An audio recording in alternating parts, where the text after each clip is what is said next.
Am I the meanest? Pawn's drunk. Am I the prettiest? Pawn's drunk. Am I the baddest mofo low down around this town? Pawn's drunk. Well, who am I?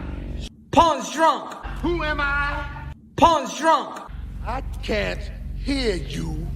Pawn's drunk. AKA Mr. Moonshine himself. Of Harlem.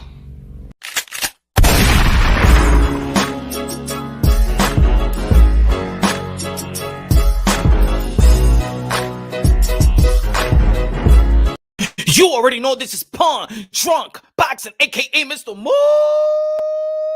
himself, aka El Adobo, aka El Sazón, aka El Maldito Borracho. Ladies and gentlemen, good morning, good afternoon, good evening, wherever you are in this side of heaven.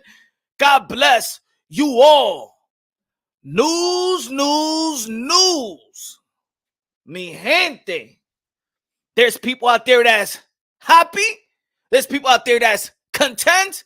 And there's people out there butthurt, malo, feeling bad, feeling ill, feeling sick, feeling frustrated, feeling like a bunch of beta males because of Canelo's deal.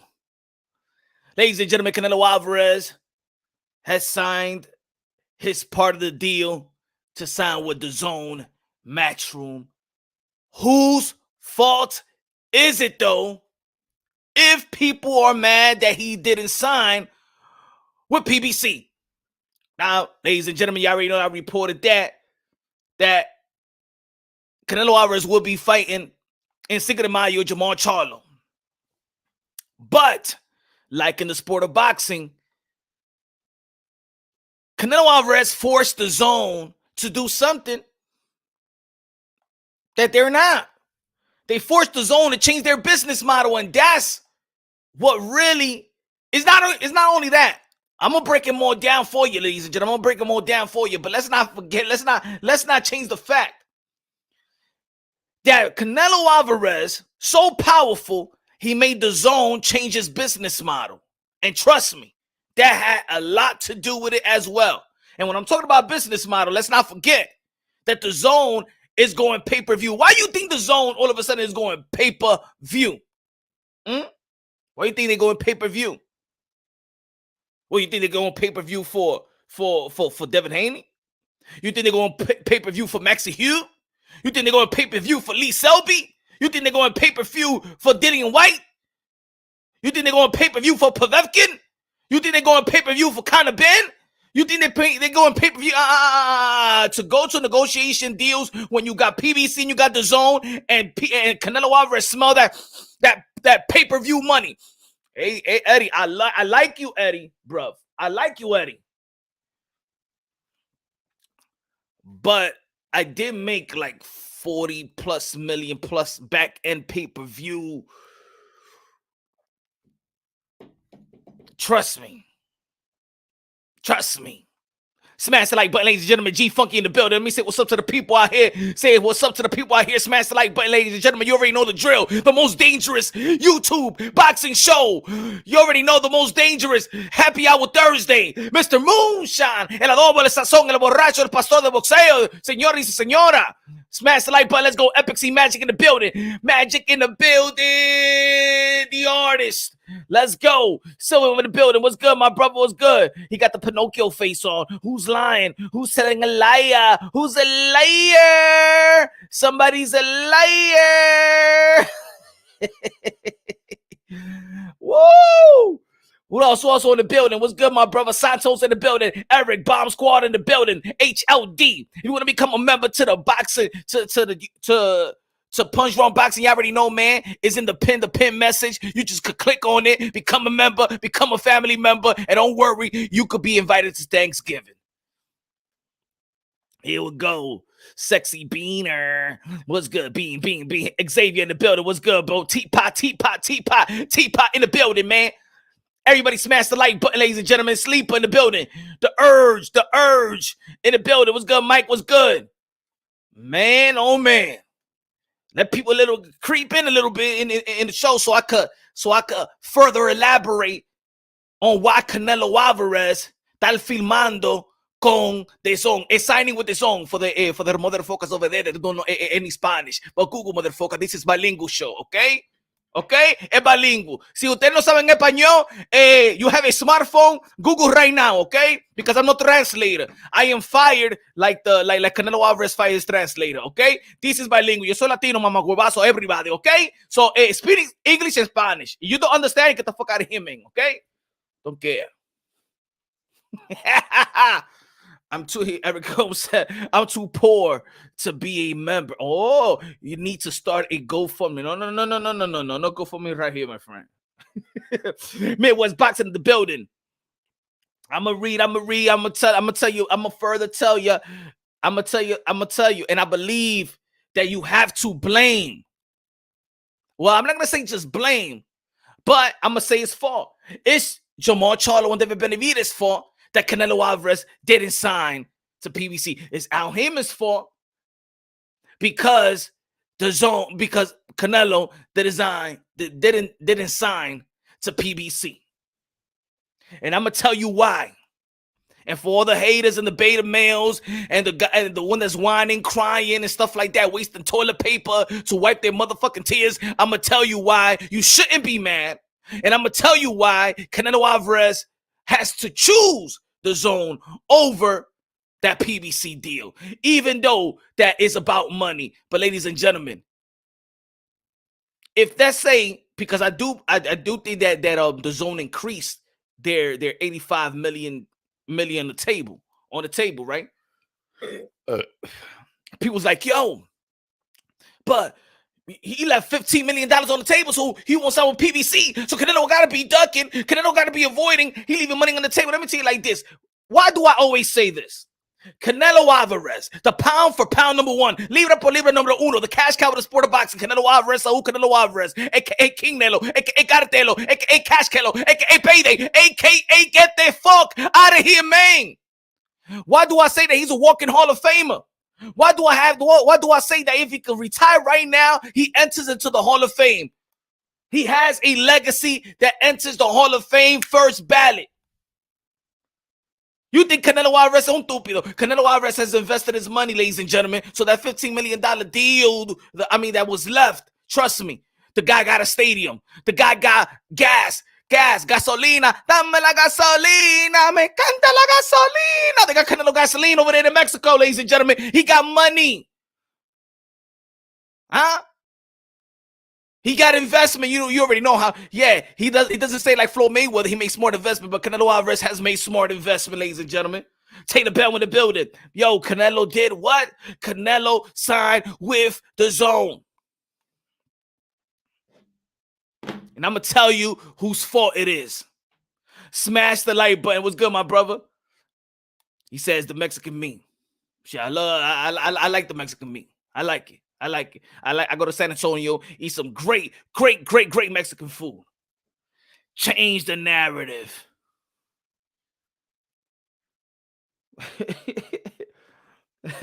Own stocks in SC. The man is a businessman. Viva Mexico, primazo. Viva Mexico. Y todo Latino in Latin America. Y everybody around the world. Everybody around the world. Smash the like button, ladies and gentlemen. Do you want to hear the truth? Or you want to be comfortable with the lie? That's going to be. Do you want to know the truth? Or you want to be comfortable with the lie? Let me know now. Come on, ladies and gentlemen. Do you want to know the truth or you want to be comfortable with the lie? Do you want me to say something?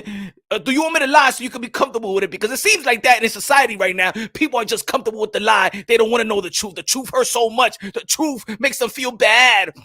Too many beta males out here. Do you want to know the truth or you want to be comfortable with the lie? Danny Medina, dímelo, mi hermano. How you doing, my friend? Smash the like button, ladies and gentlemen. Make love to the like button. Kiss the like button. Tongue kiss the like button. You already know the drill. Huh? Foreplay with the like button. Make the like button come. Come in the like button. Give the like button some orgasms and shit like that. Damn it, it's the most dangerous show. Hi, man, dímelo, mi hermano. Dímelo. Midwest in the building, PBC fanboys want you to lie. They want me to be a liar. They want me to be, no, lie right here. No lie right here. Now, this is what it is. You remember the movie South Central? Remember the movie with South Central when he was in prison? And the guy goes, boom. He said, yeah, you will sit down and you will listen. I had a boy. Y'all remember the movie South Central? And you will be quiet. And you will listen. I had a boy. I was on. So right now, you will listen. PBC dropped the ball in this sense. I said to the people that Canelo Alvarez will chase what he wants. Does Charlo have what Canelo Alvarez wants? Does David Benavidez have what Canelo Alvarez want or need? What does he gain by beating David Benavidez? Nothing. The truth, nothing. Nada. I like David Benavidez. I want to see that fight with David Benavidez. I want to see a fight with Jamal Charlo. But I'm not Canelo. What does he have so Canelo Alvarez could say, you know what? I'm leaving this deal and I'm going to fight him, Charlo, in May. I'm going to fight David Benavidez. And what do I gain? Nothing. Nada. I don't gain nothing. Nada. Do you know why it's their fault? Because while Canelo Alvarez is going through his 168 plan, your asses was sitting on your ass. You ain't do shit. Y'all ain't do shit to earn Canelo Alvarez respect for him to go and say, you know what? I have to sign this deal. Because if you, put it this way, I said constantly on the channel, Charlo, Andrade fight one another. Charlo or Andrade needs to fight Triple G. Beat Triple G. Better than Canelo Alvarez beat Triple G. Because there's people out there that feel that Triple G beat Canelo. So if one of you guys beat Triple G, that we wouldn't be talking about no damn Canelo Alvarez Triple G trilogy. Y'all didn't do nothing to earn a shot of Canelo. Now, is it a good fight? For a fan? Yes. But for Canelo, ¿por qué yo voy a hacer eso? ¿Ah? Porque si ustedes quieren que yo pelee con ese, ¿qué ese tipo ha hecho? Charlo didn't even fought another guy to look better than that Juan Montiel fight. That's the last time Jamal Charlo fight fought Juan Montiel. And with that performance, he should have been like, nah, Al, put me back in the ring. I don't give a fuck. Put me back in the ring with somebody so I could look good. Did that performance entice Canelo Alvarez? Did that opponent? No, it did not. Dímelo, mi hermano, the great. Hermano, God bless. Let's chat one day about boxing. Oh, yes, my brother. You already know, man. Yeah, we do that. Good looking out. Smash the like button. Do you want to know the truth or you want to be comfortable with the lie? Do you want to know? I'm gonna keep on saying it throughout the whole show. Do you want to know the truth or you want to be comfortable with the lie? Because I'm telling you like this: there's gonna be another channel out there that's he's gonna raise bait. They're gonna tell you, oh, Canelo Alvarez is ducking, Canelo Alvarez is avoiding, Canelo Alvarez took less money, Canelo Alvarez is this, Canelo Alvarez is that. But they don't want to tell that Canelo Alvarez is the motherfucking king. That's what they want to say. They don't want to say that the other guys ain't do shit.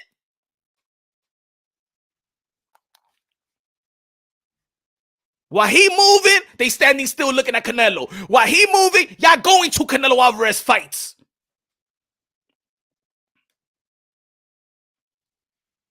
Shit. Oh, okay. He's fighting Billy Joe Saunders. That's in May, right? He's fighting Billy Joe Saunders, and then in the course of September, he's gonna go after Caleb Plant. Let me do what I gotta do on my side. So by the time Canelo Alvarez is finished, by the time that he starts looking around, damn it. Shit, I did something to entice Canelo Alvarez. Y'all mother effers didn't do nothing to entice Canelo Alvarez. But throw money? Canelo Alvarez already got money. Canelo Alvarez already set. Canelo Alvarez fights for money and legacy. Legacy reigns supreme. Ladies and gentlemen, Dimitri Bivol, look at this. 2 reasons why Canelo Alvarez really had to change his mind and picking DAZN. Two big reasons. And you know why? Because the other pieces was moving while Canelo Alvarez wanted to make his decision. 2 big pieces was moving while Canelo Alvarez was making their decision, while these guys were sitting there having done. I'm not going to do nothing until Canelo Alvarez make a decision, while these other people were making moves.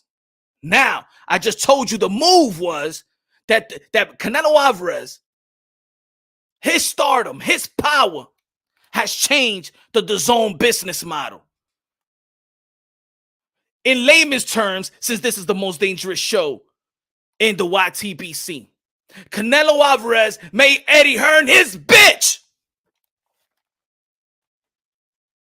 Just break it down in layman's terms. How? Canelo Alvarez made DAZN change their business model. Pay-per-view. So right there, Canelo Alvarez, okay. Change your pay-per-view. Remember, this is all negotiations, right? It's what he got on the table. Okay. You heard what Eddie Hearn said. He changed the shit for pay-per-view. So Canelo Alvarez smelled that pay-per-view money. Okay, I'm coming pay-per-view. The second, and I'm going to mention a name. I'm going to mention a name that is not really around this business, right? It's really not around this, but Thank you, Jaime Martinez. That's why I love my family out here. Thank you, Jaime Martinez. Bob Arum secured Beterbiev versus Smith.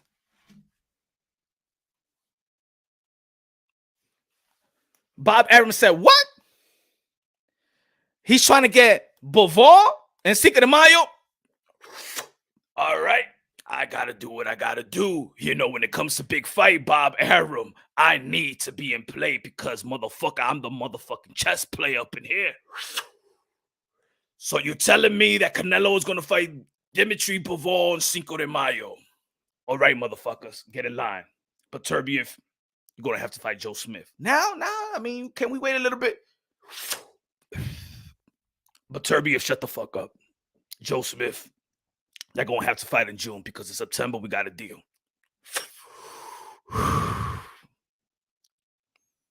You see how they didn't sit in their ass? So now Canelo Alvarez is, wow. All right, I already got pay-per-view from DAZN. Bob Arum is doing in June. Bivol and Beterbiev.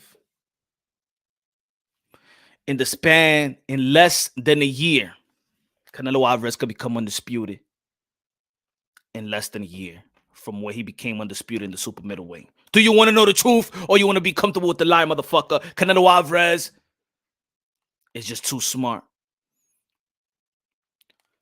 Remember, the Triple G part is not signed yet. Now they're saying they're going to wait on Triple G and Murata. No.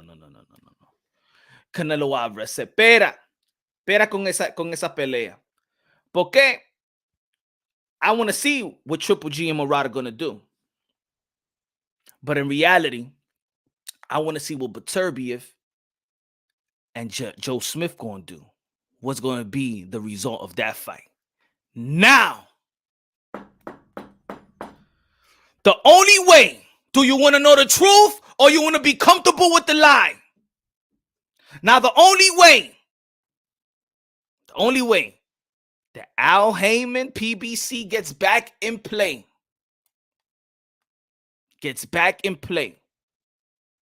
How does PBC gets back in the Canelo play? Let me ask that question before I tell you the truth.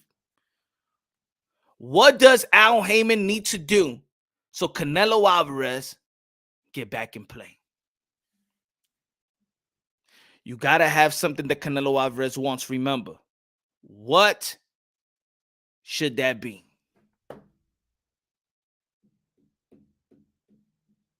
Hmm?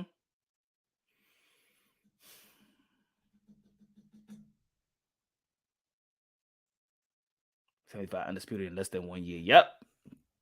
Yep. You like that, right? You like that. He got to make Charlo and Demetrius Andre. He got to make Charlo and Demetrius Andre. Canelo Alvarez, strategically, maybe he's simultaneously, without him knowing, is doing what we want these guys to do. Let's not forget, a guy like Floyd Mayweather, when he got the biggest deal in Showtime, was 36 years old. Remember? Showtime gave Floyd Mayweather the biggest deal in sports history at that time. At 36 years old. Canelo Alvarez is 31. So this 2-fight deal is temporary. Canelo Alvarez. Now this is the play. This is the play. Listen to me. Listen to me. My peoples, my peoples, the Charlos, Demetrius Andre, Benavidez, PBC. Listen to me. This is how you should be thinking. Canelo Alvarez is going to fight Dimitri Bivol, Cinco de Mayo. Beats him. He's going to wait on Beterbiev versus Joe Smith. Undisputed right there. Remember, the Triple G side is not signed yet. Independence week, you go fight the winner of Joe Smith and Beterbiev. Undisputed. Now, around that time, so let's say Triple G fights Murata and beats Murata. PBC, you got to make this deal right now. You got to make Charlo and Demetrius Andre. You got to make it soon. You got to make it soon before Cinco de Mayo of next year. You got to make it soon. Because the sooner y'all fight Charlo and Demetrius Andre, I know Demetrius Andre are going to be fighting Parker in super middleweight. Right? So that's gonna be the timetable is gonna be off, but in the end of the day, you gotta make that fight happen. I don't give a damn. You gotta make Charlo and Demetrius Andre so the winner could fight Triple G by the next Cinco de Mayo. There will be an undisputed middleweight, and maybe then, if Charlo takes care of business, because you're just not gonna walk into Canelo Alvarez with a Juan Montiel sitting on your damn resume. I don't want to hear Sergey Derevyanchenko. He ain't never beat nobody. I already told y'all folks. Get the fuck out of here, man, with the Sergey Derevyanchenko talk. But he fought Sergey Derevyanchenko. ¿Qué me importa a mí, señor? ¿Y qué ese tipo ha hecho? Nothing. Is he a world champion? Huh? Is he a former world champion? Take that Sergey Derevyanchenko crap out of my goddamn face already. But he beat Sergey Derevyanchenko. ¿Quién es ese tipo? Who is that? How many times do we gotta listen to that in every damn channel? In every damn break? And every damn analysis, well, Charlo beat Sergey Derevyanchenko, and Triple G beat Sergey Derevyanchenko, and Daniel Jacob beat Sergey Derevyanchenko. When was the last time that Sergey Derevyanchenko ever became a champion so you could push that shit to my motherfucking face? Ain't no difference Sergey Derevyanchenko to Juan Montiel. Sergey Derevyanchenko was the Samuel Vargas of the middleweight division. Yeah, I said it, motherfuckers. Sergey Derevyanchenko is no better than Adrian Granados. He's the Adrian Granados of the middleweight division. Fight the elites, lose to the elites. Sergey Derevyanchenko. Mira, señor. Ladies and gentlemen, you got to put in that motherfucking work. Now people going to be like, well, did Callum Smith put in some work to get, yeah, motherfucker, Callum Smith did put in work. He fought in the motherfucking tournament. Yeah, he got the Muhammad Ali trophy. Yeah, he was in the tournament. Just like a lot of people beg, yo, you know what they should do in boxing? They should have a tournament like the super series. Oh yeah, they had a super series. Super series. Yeah. And Callum Smith won it. But what Billy Joe Saunders did, he was in position to get that fight because Canelo Alvarez wanted to become undisputed in 168. You think he really wanted to fight Callum Smith? Or did Callum Smith, you think he really wanted to fight Caleb Plant? Or did Caleb Plant just have something that he wants?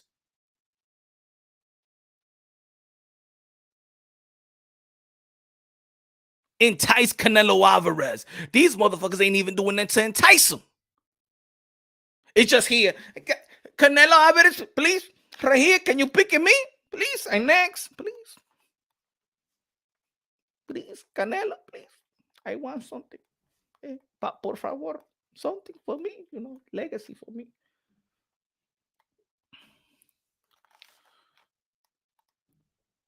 They ain't doing nothing. That's the reason why Canelo Alvarez look at people like that. Get the fuck out of here. Get the fuck out of here, man. Even though I like to fight. But y'all ain't doing nothing for Canelo Alvarez to be like, yo, okay. Me veo mucho de agua.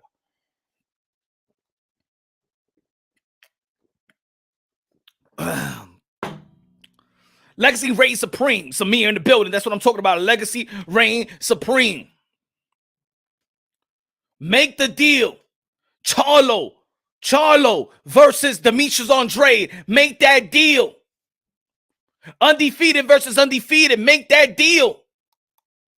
I swear that the boxing heads would love that fight. PBC should use some of that 100 million. Make Spence versus Crawford. Yeah. Oh, yo, G-Funk, we're gonna be talking about what Terrence Crawford said. Now there's gonna be people that's gonna be little, little. They don't like Punch Drunk to talk about this subject, right? I ain't say it. Terrence Crawford said it. That the reason why the fight didn't.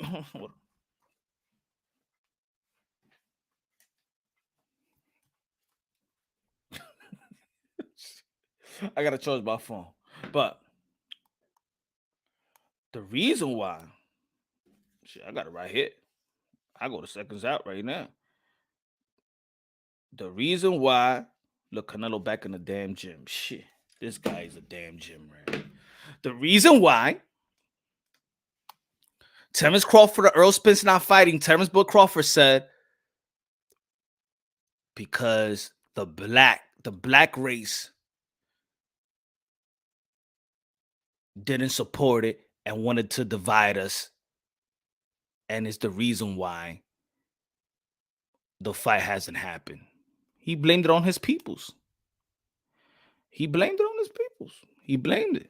There's people mad, and there's people, y'all divided us. The 60-40. A lot of people spinning narratives.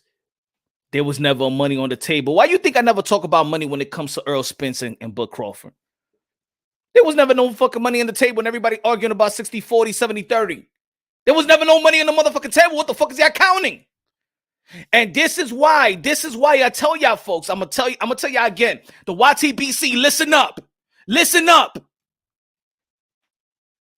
Selfish motherfuckers. Listen up. Keep on with the fucking narratives. Keep on with the narratives and the narratives and the narratives.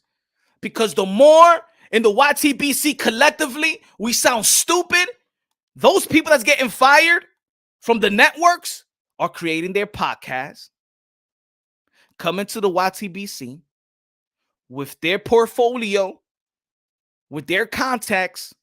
They come to this world and they're gonna take over this world. And guess what? Little by little, the YouTube boxing channels, bing, bing, bing, is gonna get kicked out. They're gonna be like, why should I listen to this person? I'd rather listen to Paulie's TV. I'd rather listen to Brian Custis. I'd rather listen to watch all these people. All these people are gonna make YouTube channels. You're watching it, right? And the more they make channels, they're credible voices. We're making our voice credible.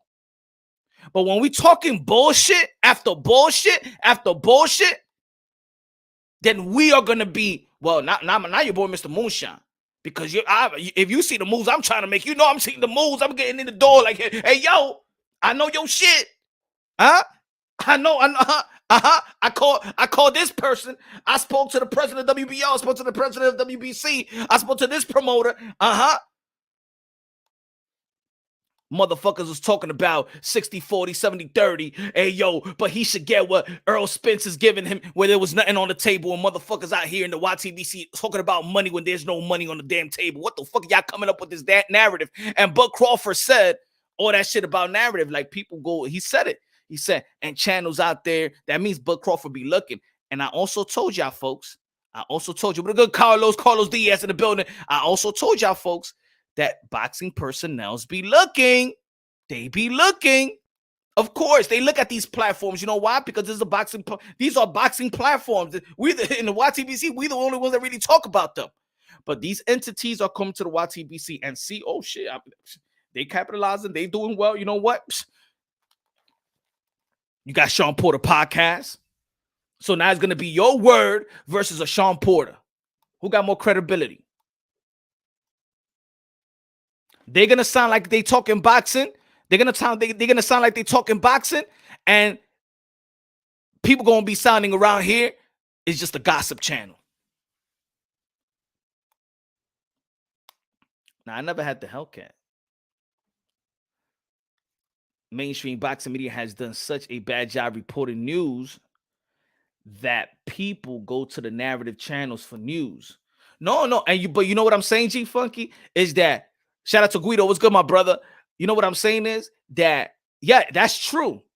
But they have so much credibility and have a portfolio and have content that they could just call anybody and also they're going to come to our world. And while our world is bullshitting a lot, and I'm not saying that everybody, I'm just speaking in general. You know what I'm saying?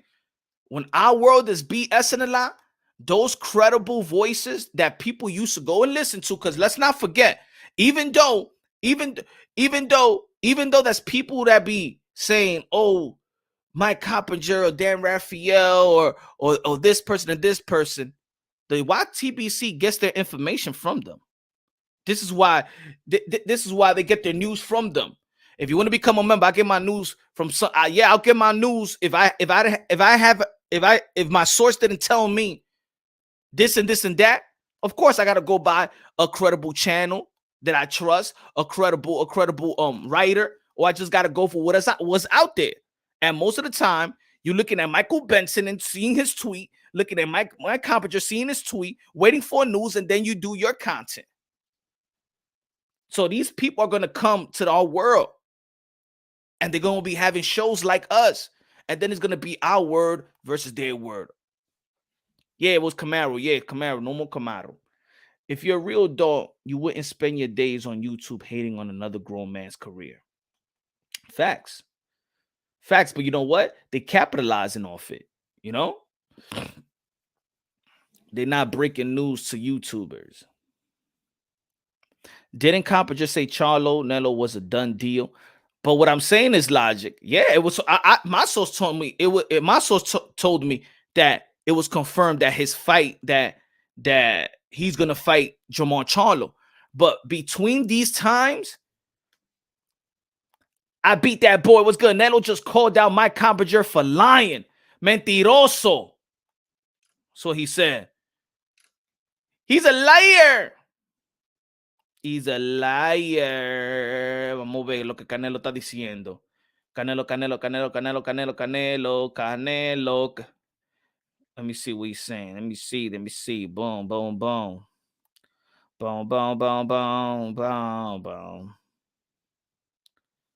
Let me see. I ain't saying nothing yet. Let me see. I didn't even agree. I'm still negotiating. Don't lie to the people. The day everything is signed, the day I'll let them know. For now, there is nothing concrete. Ooh, Canelo Alvarez answer back, and that's what I like. I like how fighters take their take control. Míralo ahí, mimito. Good looking out, man. I feel you. Hey, I feel you. I saw. You think Andrade versus Benavidez can eventually be made, or is it gonna be another disappointing for boxing fans? Saludos, hermano. So Canelo Alvarez, I would go say, I don't even agree. I didn't even agree. I'm still negotiating. Don't lie to the people. The day everything is signed, that day, I'll let them know. For now, there is nothing concrete. Diablo, yo, so, my compagnon need a vacation.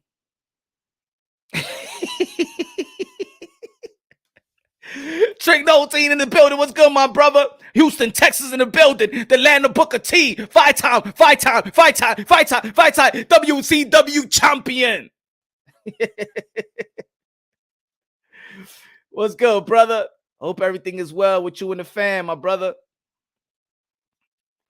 So Canelo Alvarez answers back to Mike Copper. Yo, Mike Copper. Hey, yo, Mike, I think you should take a vacation, man. Nothing is concrete until you sign the dotted line, and it's concrete. That's what I said. He agreed. But the other person ain't signed. But okay, so and this is gonna be better. Now Charlo, David Benavidez, y'all supposed to be like this. Woo! Right, we still got a chance, guy. We still got a chance. Charles, hey yo, my man. Hey yo, the beat's on Dre, man. Forget about that deal. I'll fight you, man. Unification, but I'll fight you, my brother. Forget that, man. We'll fight, man. Forget that, man. We'll fight. Tell the beat's on Dre you're gonna fight him. He said, Mike Cappinger. Damn, my fool me twice, Mike. Yo, Mike Cappinger. Hey, my brother, you need to go. Yo, you need a vacation, man, right quick. Mike Cappinger, come on, man, for real, man. He's probably telling his source, why you keep lying to me, man? Why the fuck you keep lying to me, man? Shit. All the boxes be home, Mike. Shit. But I'm gonna say it again. I'm gonna stick to my source. And I put it on the membership, right? I said Cinco de Mayo, Jamon Charlo. I'm gonna stick to that until shit comes out. All right? I'm gonna stick to that till shit comes out. But of course, I also gotta respect other voices, other news. You know what I'm saying? But that's what my source told me. All right? That's not what I came up with. That's what my source told me. And I'm gonna tell you like this: my source. I'm gonna tell you how good. I'm gonna tell you how good is the source. I'm gonna tell you how good is the source. I didn't have a channel back then, but I knew Manny Pacquiao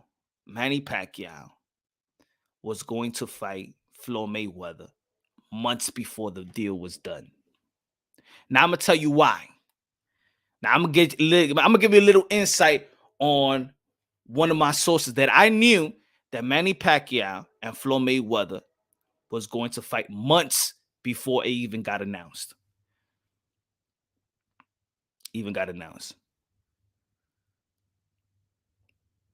Michael Buffer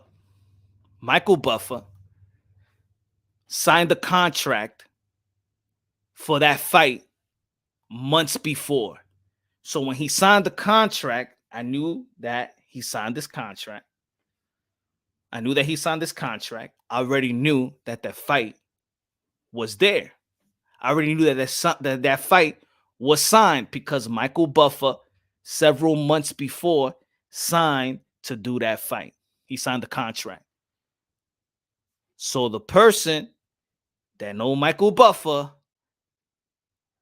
knows me. And that's how I found out about that fight.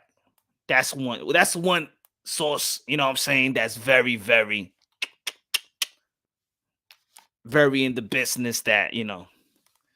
So since then, that guy is my guy. Since then, I believe that man. But yeah, yo, I'm gonna tell you like this: boxing is a small world, bro. Boxing is a small world. And since should I blow my? Nah. I said blow. Pause. I was gonna say blow up. You know what I'm saying? Nah. But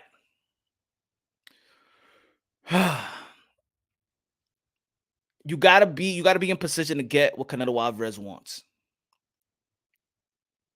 I do think that now the Smith versus Beterbiev will entice Canelo Alvarez to fight Bivol. Maybe he could do another one-fight deal. Maybe he could do a LeBron James with DAZN and PBC. Maybe that's what Canelo Alvarez should do. Because Canelo Alvarez could actually do business with 3 different entities. I think if Bivol, if Beterbiev going to be fighting Bivol, maybe if Beterbiev going to be fighting, Joe Smith Jr., unification bout, fight Bivol in Cinco de Mayo. That's what I would say. So then you could get the winner of that fight in September. Then that would be a top rank deal. Or, they'll take it a purse bid. Nah, that's unification bout. Matter of fact, no purse bid. But they'll have to negotiate. And I do believe that Top Rank makes the fight happen when it's time to do co-promotion. Now, they're not cool with Eddie Hearn. They're going to have to deal with somebody, or they just deal with Canelo Alvarez by itself. And I do think that ESPN will throw the bag at Canelo Alvarez. Just think about it. They'll do a one-shot deal. You know what I'm saying? So he becomes undisputed in the lightweight division, in the heavyweight division. So I think that's the smart deal. Maybe he needs to just do that one deal with Eddie Hearn, and then wait on that fight, wait on the next. Even though I would love to see, this ain't no knock, I would love to see Jamar Charlo and Canelo Alvarez. I would love to see David Benavidez and Canelo Alvarez. I would love to see those fights too. But I think them announcing the Beterbiev and Joe Smith Jr. fight, it has to entice Canelo Alvarez to fight Bivol next. Maybe they waiting on that bout to actually be signed. Maybe he's waiting on them. When is going to be signed, Bob? Are you going to make that fight? We're just saying that you're going to make the fight. Is that fight really going to happen in June? Is that fight signed? Because if that fight is signed, then if I was Canelo Alvarez, I would rather fight Dimitri Bivol in Cinco de Mayo. Yeah, I saw the tweet, William Boxing. I saw the tweet. Just seen Canelo shut down Mike Coppinger. I'm telling you, Mike Coppinger, my brother. Yo, Kate Savoy in the building. What's good, my brother? What's good? I saw it, man. So I think he needs a vacation because, yo, my man, he's like 50-50 right now, my brother. You batting like a 180, 185 or something like that, man. You need to up the bat. You need to up your batting average, my brother. Yo, because the fighters are coming out and debunking his shit. Beterbiev fighting Joe Smith for Unify, so Canelo will only needs 2 fights to become undisputed. And this is what I'm saying, right, Case Savoy? I just said it right now. If the Beterbiev, however you want to pronounce his name, fights Joe Smith Jr. in June and is signed, sealed, then Canelo Alvarez should fight Dimitri Bivol. It just makes sense. So he could be so he could have a chance to become undisputed in less than a year from becoming undisputed in super middleweight. That would be beautiful, man. That right there, I don't give a F what anybody say. That right there. If Canelo Alvarez does that, is he better than Floyd? Is his career better than Floyd Mayweather's if he does that? Back-to-back undisputed. Back-to-back undisputed. Where is Canelo Alvarez if he does that? I know y'all could go back and be like, but Canelo Alvarez lost to Floyd Mayweather. I'm talking about career-wise. Is he the GOAT? Where is he at in the list? To become undisputed in less than a year in 2 different divisions. Shout out to Clarissa Shields. Top 5 all time. Well, we have Canelo Alvarez. Let's be real. I know sometimes we live in a time where, we love to see the past, right? Like, if you're a basketball fan, you hate when people trying to compare Kobe to Michael Jordan, LeBron James to Michael Jordan. You always gonna hold on. Michael Jordan is the best. Michael Jordan is the best. Michael Jordan is the best. But if Canelo Alvarez, who's already a 4-division world champion, newly super middleweight in the super middleweight division, undisputed, and then becomes a light heavyweight undisputed in less than no way versus Ali. Punch, his accomplishments that hands down Mount Rushmore of greats. Shh. Yo, that's big, man. That's big, man. Pause. Hey, yo, Punch, how you see Amanda Serrano versus Katie Taylor fight going? Man, you already know, man. I got Amanda Serrano beating Katie Taylor. Whole decision. I think she's gonna hurt her. I think she's gonna sting her, probably drop her. I just think that Amanda Serrano was going up. And I think that Katie Taylor is actually slowing down. Not saying that Katie Taylor is still not fast. I think she's fast, but I think her defense is slipping, and she has more of an amateur skill. And I think that Amanda Serrano has an elite professional style. And I think she's going up in weight, where you saw her power versus Miriam Gonzalez. And I think it's gonna be how much can Katie Taylor take from Amanda Serrano. Look, and Katie Taylor is 35 years old, so she's not getting quicker. Her reflex is slipping. She is getting caught. You could say that Pursoon probably beat. I had Pursoon beating her the first fight. So I don't know, man. I got Amanda Serrano. I got Amanda Serrano on that one. But let's stick to this subject though. Punch. What if Crawford becomes undisputed at 154, 147? Crawford is already there. I always give credit to Bud Crawford. 3-division world champion, undisputed at 140, but knocking everybody else out in welterweight division, regardless who you like or where you have him or where where you place him at, where you rank him at. Hey, yo, Crawford is that dude. Crawford is that dude, and I like what he said. He said, if I can't get the fight with Errol Spence, and if he can't get the winner of Errol Spence and Ugas, he wants the winner of Castaño versus Jermell Charlo. Can you imagine that? That would be big. That would be big. Shit, maybe if maybe Bud Crawford, if he does that, maybe next year in 2 years he get big enough to fight Canelo Alvarez in a catchweight or something like that. Maybe that's going probably need to happen. I'll tell you like this though, if Jermell Charlo beats Brian Castaño, Jermell Charlo is in better position than Jermall Charlo to get the fight. Jermell Charlo will be in better position than Jermall Charlo to get the Canelo fight if he becomes undisputed, in my opinion.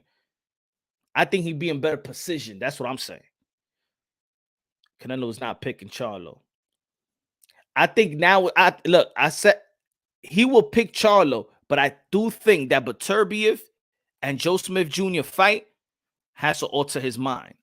If Beterbiev and Joe Smith Jr. was not fighting next, then probably he'll pick Charlo, right? Because he's seeing like, all right, so I'm not gonna get the undisputed opportunity that quick because Beterbiev's gonna fight somebody else. Joe Smith Jr. gonna fight somebody else. But now he got to look at Dimitri Bivol and be like, I'm gonna get you on Cinco de Mayo and then get the winner.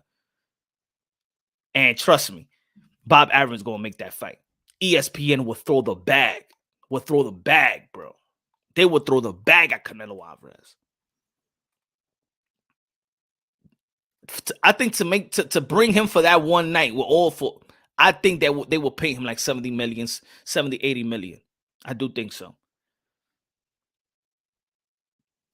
Canelo tweeted again, I don't even agree. I'm still negotiating. Don't lie to the people today. Yeah, I read the tweet. I don't even agree. I'm still negotiating. Don't lie to the people. The day everything is signed, that day, I will let them know. For now, there's nothing in concrete. The more fighters, and you know what? And I'm liking that these fighters are saying that, because the more fighters come out on their social media platform and use it to their advantage when they hear stories about them, and look at Canelo Alvarez, who got his ears in the street, debunks it. Then you know what it does? It compromises. It compromises. You know, Mike Coppinger. Who is your source, Mike? Who is telling you this stuff? Now, of course, I got to make a content, right? Whatever's out there and everybody is talking about it, so I got to make the content. But my my sources tells me that the next fight is still Jamal Charlo and Cinco de Mayo.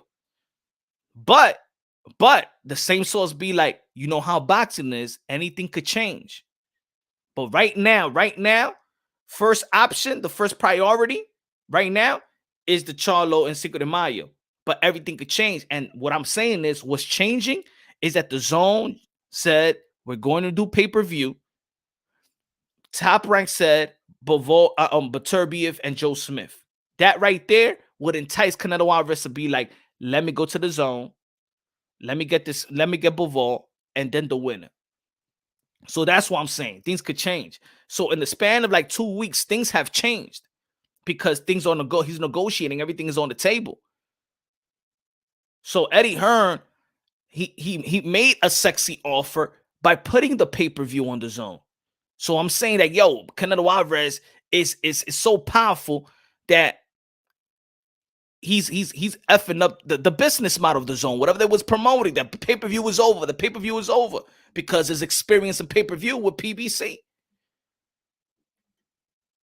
So I do think the right move is to have a one-fight deal. Now, if it was me, the only sources having anything to do with Canelo is coming straight out of Canelo's team.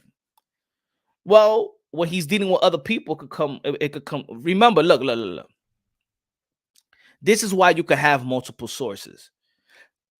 Because when you're making a deal, the people, let's say like Al, right? Al will have to make his deal with the networks. Now, who's in the networks that's leaking information out?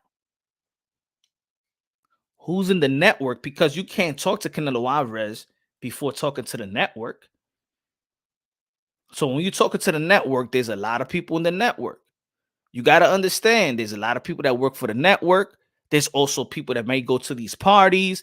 They talk to friends. The friends want to let people other know their business. And that's how it goes. People leak. So when people be like, oh, where's the sources? Where's the sources? Punch be like, yo, source. Yeah. That's like if I had a connect out here. I won't tell you, motherfucker. I don't tell you I get my cocaina. Same shit. I don't tell you my connect, and I won't tell you a source. Easy Doms, he likes people to snitch. That's what it is. I don't know nothing. That's me. I don't know nothing. There's sources out there, but it's none of your business.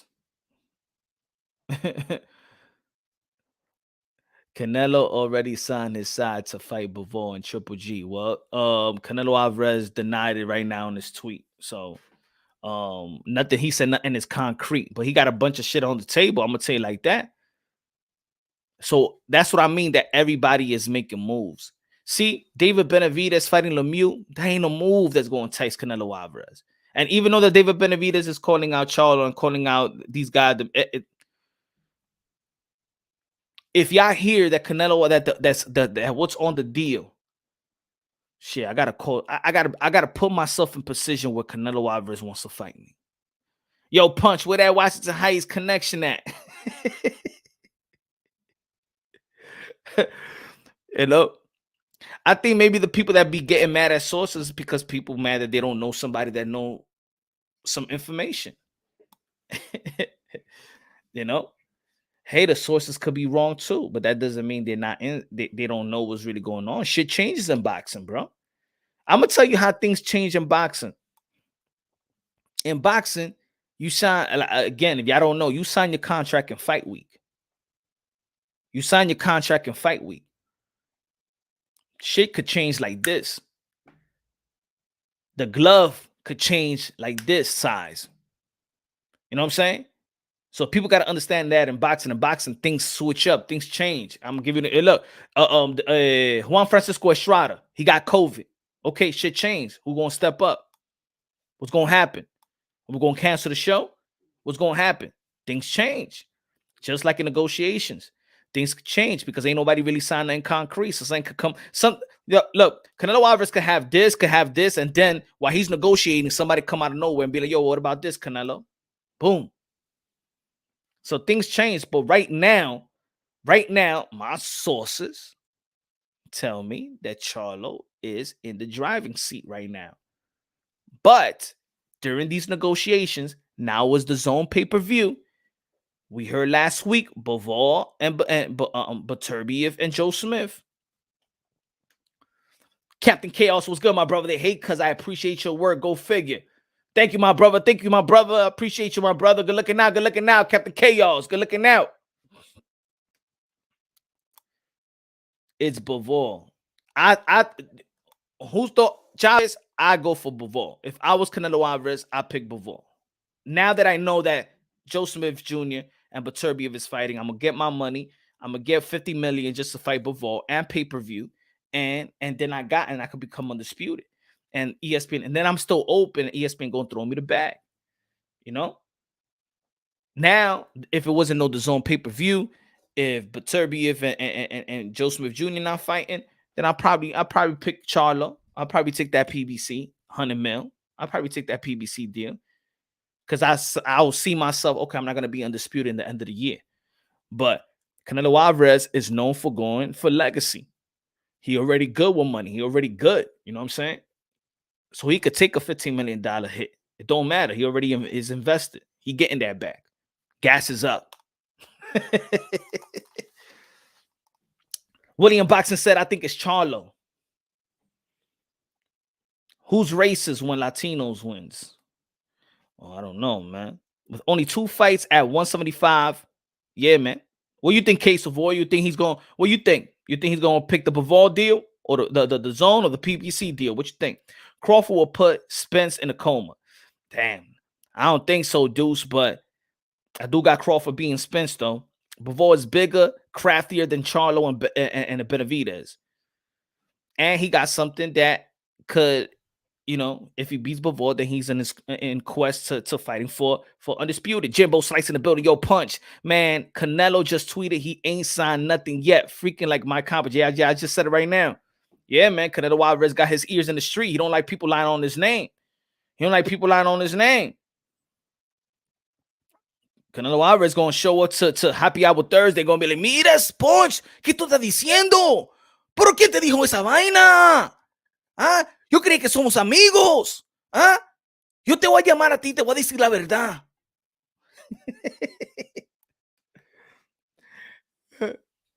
Hey, yo, Canelo Alvarez, ven para acá, dímelo a nosotros over here so we can get the credibility. Yo te voy a llamar, voy para Puesto Unboxing. ¿Qué tú estás hablando, my company? Tú no comes Mr. Moonshine. Ese tipo sabes lo que hablar. Joe Smith versus Beterbiev at MSG is blockbuster. Joe Smith versus Beterbiev, and don't think that the winner, even if Joe Smith versus Beterbiev, let's say Beterbiev, whoever Joe Smith Jr. wins, let's just say Canelo Alvarez comes to New York City, MSG. I think Canelo Alvarez wants to do that. I think he wants to go to the East Coast. He want to come over here. He want to come to the East Coast, man. We got a good Latin fan base. We got a lot of Mexicans out here. Come on, baby. Good looking out, man. We need Canelo Alvarez in the East Coast. As a fan, I want PBC deal, but that doesn't mean that the DAZN deal aren't amazing fights either. Facts. It's just and put it this way, Slice. It's not just the DAZN deal. That's what I'm saying. I'm saying that he should just take that one fight with the DAZN. Maybe that's what he is. That's what it is. I don't really think Canelo Alvarez want the trilogy. I think the DAZN that's partners with Triple G. I think doesn't Triple G got shares on the DAZN or something like that? Like he's part like a tiny owner or something like that, right? I don't know what it is. I think I heard something like that, but I don't think Canelo Alvarez really wants to fight Triple G. I think the DAZN is desperate for that fight. I think they're desperate for the Triple G fight. I think Canelo Alvarez would rather be like, let me get Bivol one time, motherfuckers, man. I'll come back. Don't worry about it, man. Y'all my peoples, but let me get these shit just like he did with PBC. I'm going to come right back. Don't worry about it. Chill. I'll get you. I'll fight. Don't worry. I could get... Y'all always in play. See, the DAZN, Canelo Alvarez got to be there. Y'all always in play. Don't worry. I'll get a Triple G fight. I'll give you that trilogy, but let me get this legacy fight. It's right on the table. Triple G is not more important for me to... It's not more important than the quest of becoming undisputed in 175 if Beterbiev and Joe Smith Jr. is signed. It doesn't make any sense. No.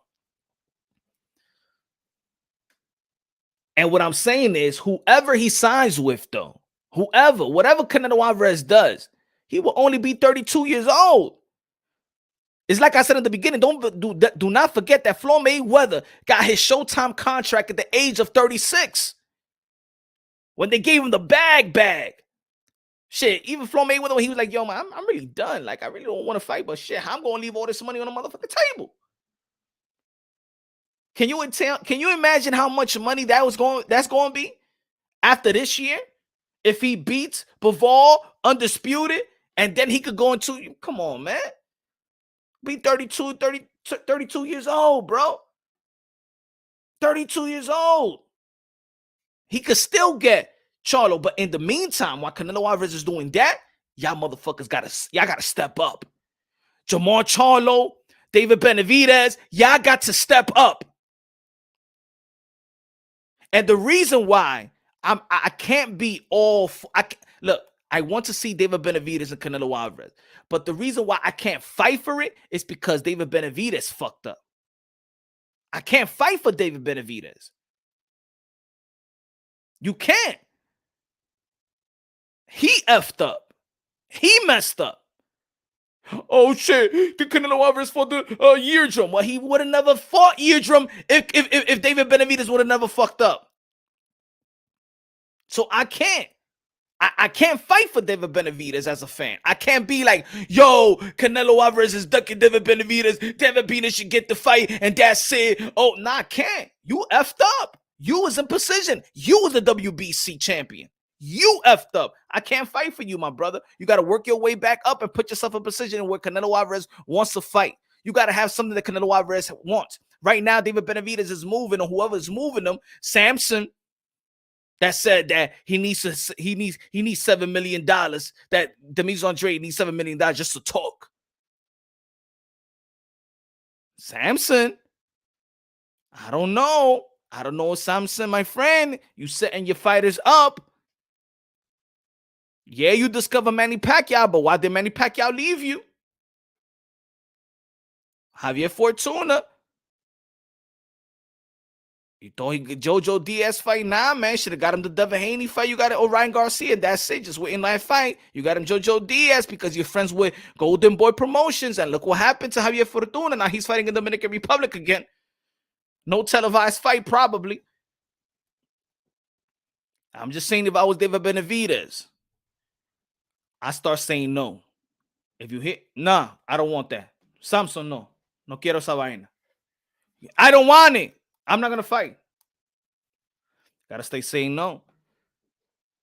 Canelo shuts down reports that he signed a deal for May 7. Yes, he shut it down. Yes, I read it, ladies and gentlemen. I read it. Smash the like button, ladies and gentlemen. Smash the like button. Impregnate the like button. Make the like button come. Treat the like button good, or the like button is going to take your ass to child support. We need Bivol to come see Zurdo Ramirez too. But that ain't going to happen. You know what I'm saying? Now Bivol saying I'm in position. Shit, his name is...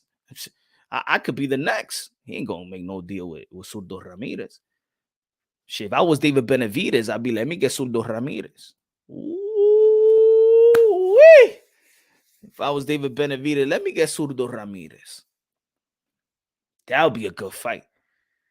There's so many fights that could be made. Demetrius versus David Benavidez. That's a good fight. And I like that David Benavidez called it, and then Samson F that up after momentum. The like button already pushing support. The children. Support me punch. I'm smashing the like for you, bro. Thank you, Juan. Ahí mimito. Ayuda. Great. Thank you for the support, my friend.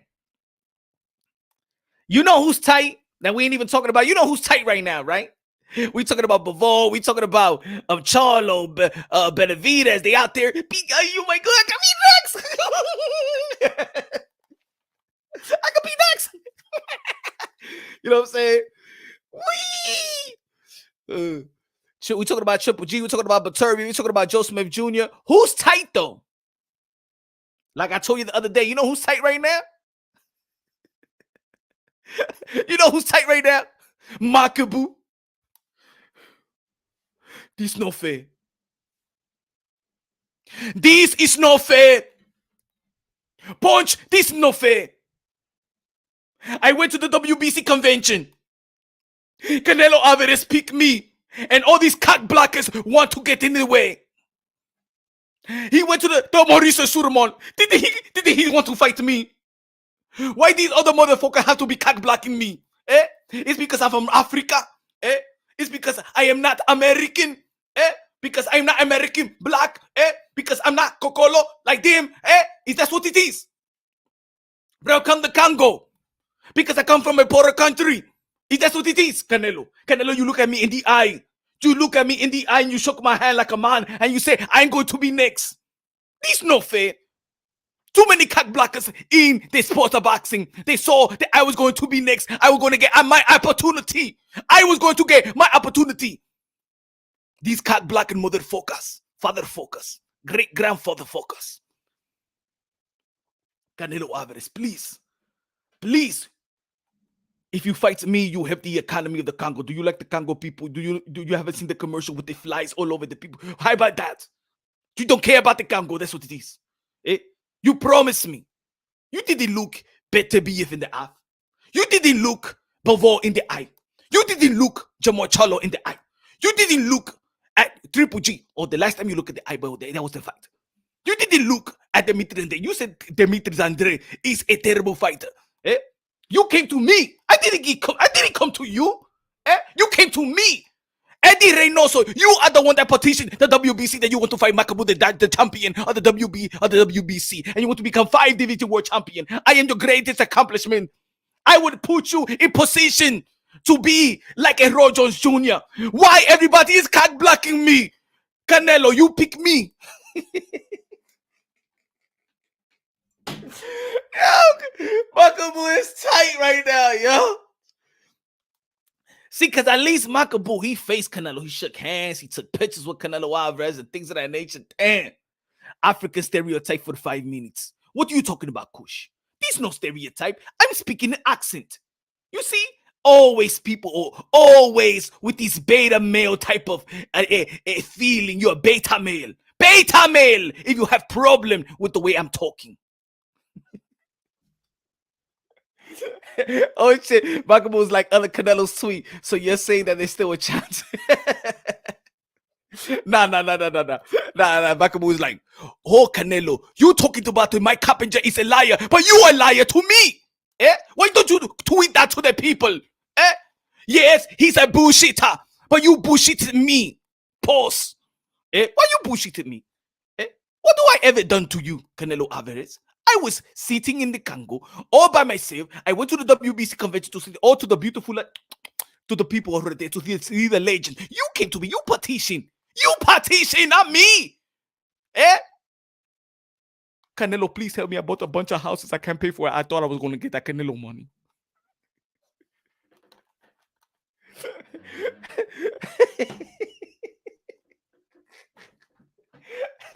Why did we get into these?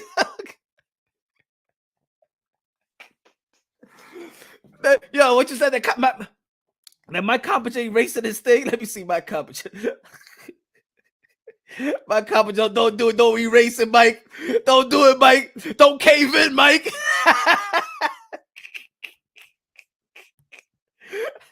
Oh shit, Mike is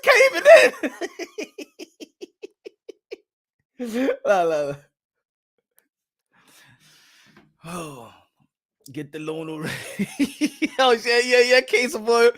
Yo, he got that loan. Damn it. Canelo, you don't understand what I done. I thought I was going to fight with Cinco de Mayo. I took a lot of loans. I mean, I fucking took a lot of loans. How the fuck I'm going to repay that? Don King don't have that money that he had with Mike Tyson. I'm supposed to repay that. There was only 55 people that saw the fight, my last fight, in the donking.com, $50. And he kept all the money.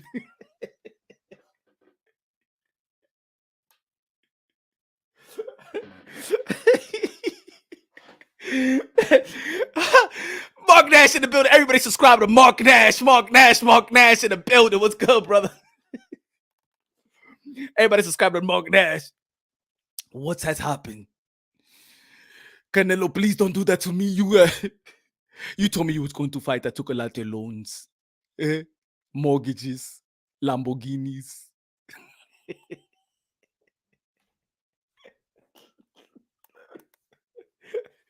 Don King did not pay me. He took all the money like he took it with Mike Tyson. I don't even have a lawyer to sue his ass. Please, Canelo, you promised me. You petition. You petition to fight me. I took a lot of loans, a lot of mortgages. I hope my other baby mamas, you know I'm from Africa. I married like 7, 11 women or shit. I had to divorce them all.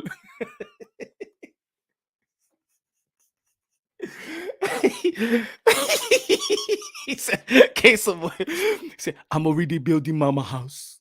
Yes, I promised her like you promised me the fight. I cannot unpromise her. You cannot unpromise me. Please, Canelo. Please. Cinco de Mayo is a good day. I am Mexican too. Yes. Oh, shit. Makabu is tight. Nah, to be honest, I think that the only person that should be tight is Makabu because he was led to believe he was going to be next. I think, let's be honest. Let's come on, let's humanize ourselves. Come on, man. Let's be real. The only person that could really be sad and very frustrated should be Makabu. Because Makabu is the one that got played. Can you imagine if Canelo Alvarez tell you that I'm fighting you on Cinco de Mayo? He tells Punch Drunk, yeah, Canelo, hi, man. Shit, I'll be buying man shit. I'll be going to the bank and be like, with bad credit, I go to the bank. With bad credit. I got 398 credit. Sorry, I'm sorry, sir. Sorry, Mr. Gomez, you just can't get this home. Sorry, wow, those numbers are kind of low. Have you tried another bank, third source, or something like that? Because I can't help you. Hey, man, but I'm fighting Canelo Alvarez and Cinco de Mayo. You what? Canelo Alvarez? Oh, that's just around the corner. What do you want off the lot? Yeah, I want the TR. I want that Hellcat pickup truck. Take it. It's all yours. May, right? Cinco de Mayo. All right. You know what I'm saying? I already bought the house. Come on, please, Canelo. This no fair. I did. Please, I'm champion too. Come on. 5 divisions. Don't you want 5 division world champion? No? Yes? Come on, my friend. Please, Canelo. I'm supposed to be the next Black Panther. I ain't supposed to be the next Black Panther. Canelo. You no good to me. You lying. Yeah, my Cappinger is lying, but you are lying. You cap to me. Yeah, you cap to me. Yeah, I heard the Captain America, but you're Captain Mexican. You a kappa. But again, man, Canelo Alvarez could choose whatever he wants. Man, he's in a position to do whatever the fuck he wants. Canelo Alvarez, 8 division world champion. That's Manny Pacquiao. 4 division world champion. AKA King Nello, AKA Cartelo, AKA Cash Kelo, AKA Payday, AKA get the fuck out of here, man. Please don't tell me to get the fuck out of here, man. Please, Canelo. Please don't tell me to get the fuck out of here like you did to Dimitris Andre. Please, not to me. Don't talk to me like that. Please, don't embarrass me like that in front of my 11 wives. Please don't do that to me.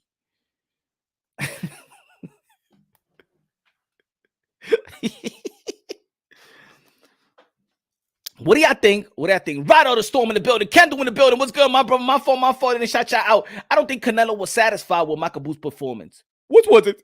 That you wasn't satisfied with my performance? No. But you can't be satisfied with your Charlo performance? You cannot be satisfied that Bivol is not even a co-main event in his last fight. Are you impressed with that? Triple G is going to be 40 years old, Canelo Alvarez, please. The trilogy, we all saw that bullshit. We saw that fight already. What do you think you're going to do that to old man? This legacy right here, Canelo, Makabu, Black Panther. Makabu is legacy. Fight division. You could become fight division world champion. You could be in the same sentence as Roy Jones Jr. Makabu. Makabu. Nah, he's selling that shit.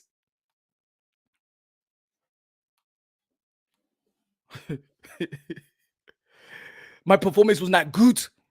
You know, Canelo, I went to Mexico. Remember, you saw me in the WBC convention. I ate the meat over there. And you know how the meat fucks people up. Right, Canelo? You start shit on Canelo. What happened was in my performance was I went, remember, I was in WBC convention in Mexico and I ate meat. Do you understand? I ate meat. Fuck my stomach up. Do you understand that, right?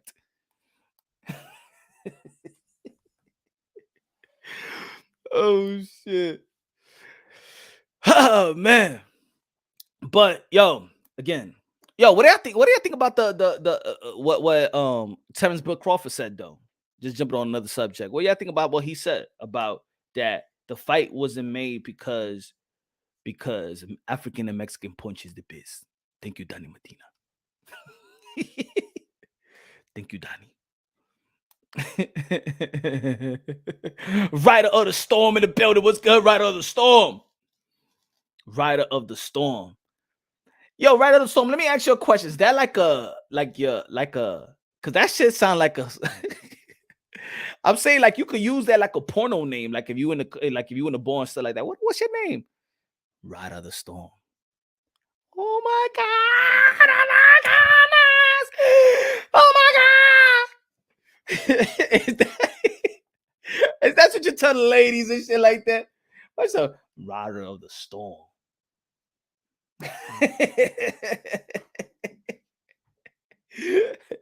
XJ, what's good, bro? XJ, what's good? What's good? Taylor Bell, we know this already. If you were here earlier, you would have heard Punch say that. Yeah. Blaming YouTube people. And this to not you be the Rider of the Storm.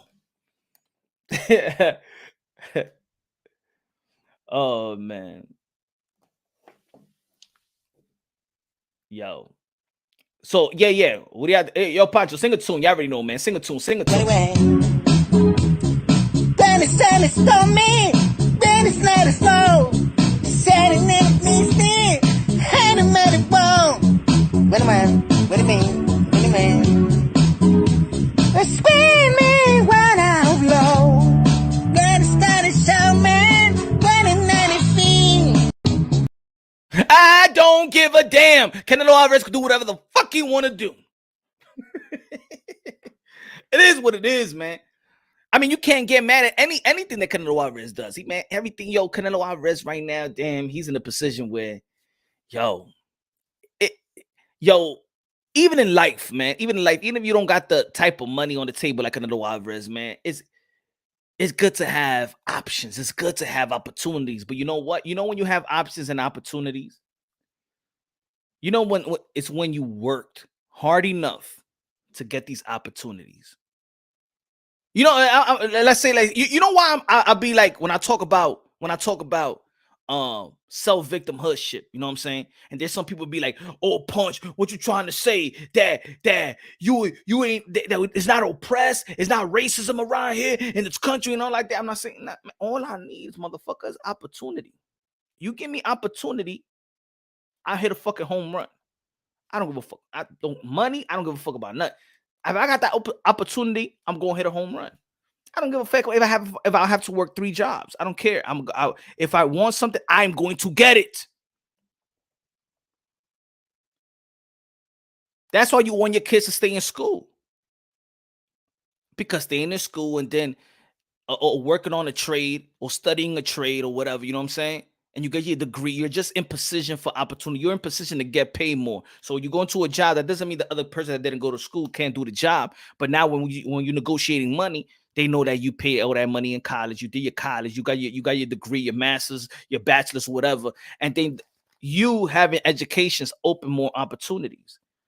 So Canelo Alvarez worked hard enough, just like Floyd Mayweather, just like Oscar De La Hoya. Y'all worked hard enough and fought the fight that you needed to fight. So by the time you win a negotiation table, everybody wants you. All the opportunities, you got a lot of options. If he picks the zone, good. If he picks PBC, good. It don't matter. Canelo Alvarez is still winning. And this is why I always stress that these other guys do something. Hey, if your man, look, this is what I hate also. When guys that are signed, let's say a PBC or whatever, and there's not no knock on PBC because everybody got to hold themselves accountable. The same people say, because a manager, you hire a manager, you hire an advisor. An advisor is not your boss. Your manager is not your boss. Why is it that these fighters can't say no? Nah, I don't want to fight Lemieux. You're my promoter. I'm not supposed to be. You're not my boss. Samson, what are you talking about? That Demis Andre, no. Nah. I want to fight Demis Andre. That's it. Why are these guys so scared? You know what? I'm gonna tell you the truth. You know what they do in this industry? They make these fighters, even though they're fighters, they make them feel low. They make them feel like they don't have no value. So by the time that they get to the point where they scared of their own manager, advisor, and promoter, they don't even want to challenge them. They don't want to say no. I don't want to fight. I probably could imagine how these fighters are on the negotiation table. Like, okay, but you know, I would like to fight but Crawford. No, what you're gonna do is fight people on this side. You're gonna fight Ugas, all right? You're gonna fight Mikey Garcia. You're gonna fight Sean Porter. Forget about that guy over there. We're not doing business with that. But that's my legacy fight. That's the fight that I really want. What did I just told you, Earl? What did I just told you, Earl? Now you shut the fuck up. You listen up. You go to the damn gym and you get ready for your Dennis Uga. Do you understand? All right. Javon Davis, I want to fight Devin Haney. I want to fight Tio. I want to fight Loma. What? Huh? What? Are you questioning me? Now, what I want you to do is sit your fat ass down and listen to me very clear. What you're going to do is you're going to fight Isaac Cruz. But you know what I'm saying? Shut the fuck up. You're going to fight Isaac Cruz. And then after that, you're going to fight Rolly. Is that all right? Get the fuck out of my office. I think that's the way I think it gotta work. I just think because I think that's the way maybe it works. Shut up. They say Keith Thurman, Mario Barrios. Man, Keith is like, yo, I don't think this fight could be pay-per-view. I mean, I want people to go watch me. Remember, I was telling all the people, back then. Remember, we were saying free TV? Keith, sit down. How long you been off? I don't even remember the last time I saw you. You should be lucky you get in this fight. Huh? Nah, but I'm just saying that, I really don't want to fight Mario Barrios. You know what I'm saying? He just got knocked out by Javante Davis. Keith! Shut the fuck up. What you gonna do is fight Mario Barrios. It's gonna be on pay-per-view and you're gonna sell that shit. You're gonna tell the whole world that $75, $74.99, whatever it is that we're gonna put. You're gonna sell that motherfucking shit because you know how to sell. And you're gonna sell for me, damn it. All right? Do you understand? But do you understand? Get the fuck out of my office. I think that's the way it goes. And these fighters don't want to say, I don't think these fighters stand up for themselves. Hey, yo, nah, my brother. I ain't gonna fight until I fight Bud. I ain't gonna fight. That's it. I ain't gonna fight until I fight Bud. Fuck out of here. I'm gonna stay in my ranch and shit like that. I ain't gonna fight nobody until I fight Bud. Fuck out of here, man. Then I'm gonna go to train. I'm a damn fighter. If I'm not motivated to go train, I'm not motivated. Get me the deal with Bud Crawford, and that's it. I'm going back and riding my horses. I don't think they do that. I don't think. Bud ain't do it. I mean, Bud is suing this guy when he already retired. I mean, when he's already out the contract. Now you want to talk shit. You ain't had a problem before, but you ain't had a problem with me before. But now when you're out, now you want to sue me. You know that shit ain't going nowhere. Trying to push that race shit. I ain't no damn racist. I came to boxing with the Nation of Islam. What the fuck are you talking about? What the fuck are you talking about? I'm no race guy. I'm no racist. I came here with Muhammad Ali, the greatest of all time. Who'd you came up here with? I came with the Nation of Islam. Ain't nothing more blacker than that. Canelo. Verdad, no mientes la verdad. They are laughing when they take that bag. It looks like they are violating the Ali Act, but who knows? Well, man, look, in boxing, there's a lot of loopholes, man. In boxing, there's a lot of loopholes. So, you know, in boxing is the Wild Wild West. I always say boxing is the Wild Wild West. Man, shout out to everybody in boxing. Just because I do this, you know, it's all funny stuff and shit like that. Man, shout out to all the modern day warriors, modern day gladiators. Shout out to all the fighters, man. But I do feel that some of y'all I do feel that there is a strategy in making these fighters feel like they don't feel like they don't have a voice. You know what I'm saying? These fighters don't know their value. There's a lot of fighters that don't know their value. They understand their value when they get older. It's almost like Canelo Alvarez. Like, for real, I don't think that Canelo Alvarez really had a problem with Golden Boy Promotions. I don't really think that I think that Canelo Alvarez, when he signed that deal and said, bing, why does he need a cut? I could sell. I'm in a position where Oscar De La Hoya, I'm in the same position you was at. Mayweather, I'm in the same position where these people were at. Why am I going to give 20%, 30% out of my pay? I don't need that. I know my value. You feel me? I think that fighters understand their value very late in their career. You know what I'm saying? That's when they understand it. And then once they figure out their value, once they put people in their team to really check on what's really real, that's when they be mad at the promoter. Oh, you've been fucking me. You've been robbing me. No, it's not that you've been robbing. It's not that the promoter been robbing you. It's that you never knew your fucking worth. It's that you never really analyzed the fucking shit that you signing. That's not the promoter's fault, bro. That's your fault. That is your fault. Look, I'm gonna tell you like this: when I bought my first car, oh shit, man. Pause. I got effed up. Hey, yo. I know, yo, when I bought my first car, yo, I know they was laughing, bro. You know, you go over there, you be like, I don't know how my credit, I don't know, my credit is good or not. All right, my man, you don't got good credit like that, man. So the cars that you could get, you thinking that you going in there with the car, y'all want the Infinity and stuff like that, and be like, nah, how about this car? How much you could put down? Damn, man. $3,000. Oh man, I think you gotta put like 4 or 5 then to get that. Yeah, damn. I mean, I got it in my pocket. Fuck it. Really? You know what I'm saying? Yo, when I first my first car, and when you sign in the contract, when this is me. This how dumb I was when I first bought my first car. And when you got all these papers like this, when you get out of the fucking car dealership, it's like fucking 5 hours, right? In my first time, knowing that shit don't take them fucking long, So when they be like, sign here, sign your initial here, sign your initial here, sign your initial right here, and then sign your initial right here, and they draw everything in the yellow. Just sign your initial, and I'm like this. Okay, right here too. Okay. And then they'd be like, so that right there just explain this and this and that, and just you could just sign right there. Right here. Okay. Oh, the yellow, right? Okay. See, signature here. Oh, you forgot the date. Okay. Okay. All this paper, you ain't read shit. Okay. Because you waiting. They got you like the cars out there.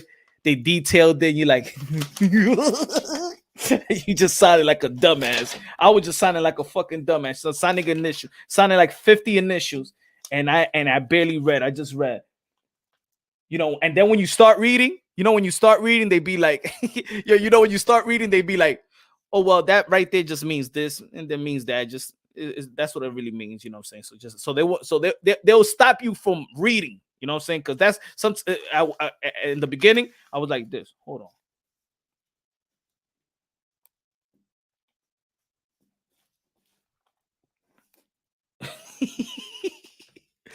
My fault. I ain't seen Jimbo. Hold on. Yo, Kings of the Commonwealth. Oscar Valdez looks serious for the fight, man. Yeah, man. Yeah, he looks serious, but I still got Shakur Stevenson, man. I still got Shakur Stevenson, my brother.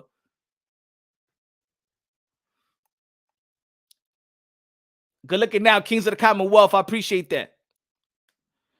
So, trust me. You see how I just explained to you how I bought my first car, and I was signing just like that. Boxers do the same shit. And then when they read their contract again, because now they fight, they win, and then they start talking to the other fighters, right? How much you getting paid? What the fuck? You got paid 400,000? I just got paid 15,000. What the fuck is you? And I'm better than you. And then that's when they start getting smarter. Then they boom, and then you leaving home after taxes. Nah, this ain't right. How the fuck Shakur Stevenson is getting 1.2, and I've been in boxing for 7 more years than this guy, and I'm just getting a 750,000. How? Nah. Then you start complaining. Then smart people start coming. Yo, you getting taken advantage of. And then you ever look at your contract? And then you look at your contract, and then you figure out that you signed some dumbass shit. And then you blame the promoter, and then you want to call that they robbing you. They ain't rob you. They did not rob you. You just ain't know your worth. Jimbo Slight prediction. Benavidez, Lemieux. Berlanga, Steve Rose. I got David Benavidez being Lemieux, stopping Lemieux, and Berlanga, Steve Rose. Now that's going to be a little interesting right there. I don't remember the last time Steve Rose fought. I did watch the Triple G versus Steve Rose. I did cover that fight. I covered that fight at MSG. That's when I did the interview with Jonathan Banks. I think Berlanga could beat him. But one thing I've noticed about Berlanga now, I'm gonna say this right now. Berlanga needs to start mixing his speed and punches. Berlanga broke his hand the fight before. Berlanga fucked up his bicep this time, so he had surgery. Had broke his hand before, had surgery with the bicep.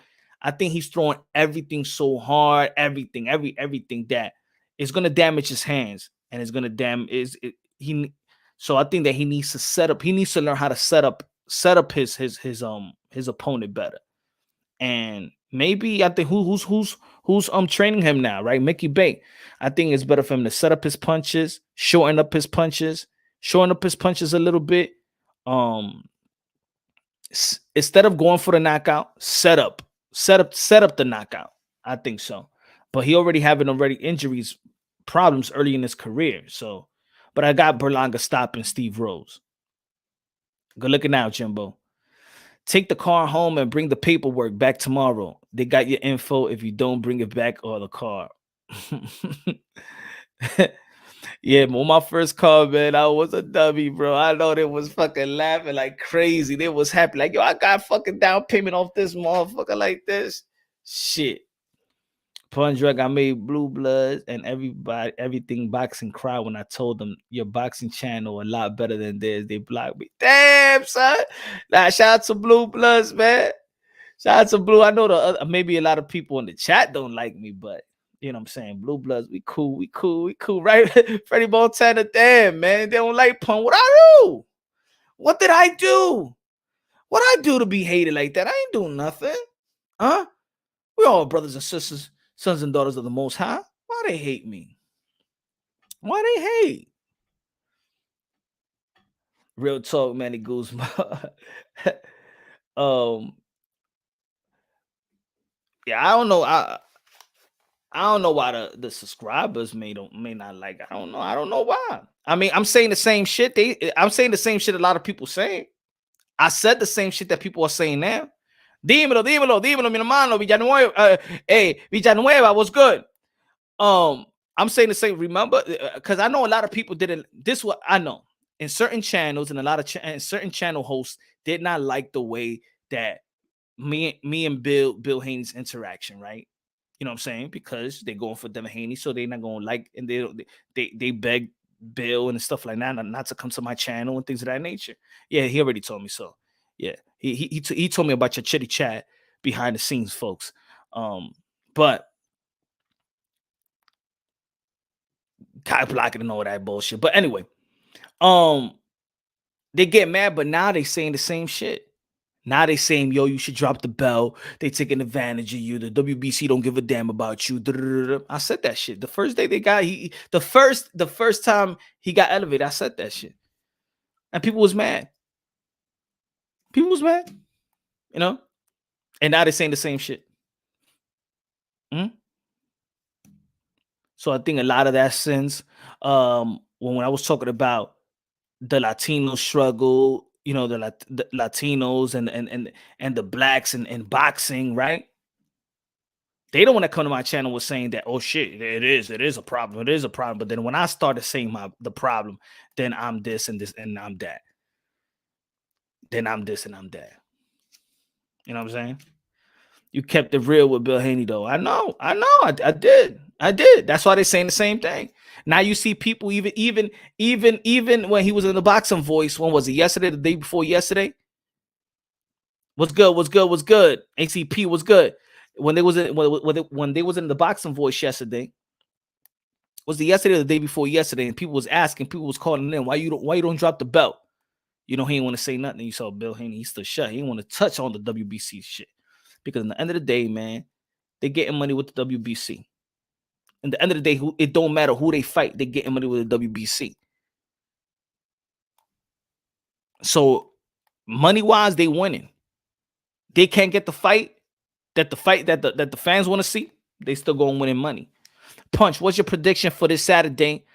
Mark Nash said, I wish another man on the internet told me what I can't watch on my motherfucking phone.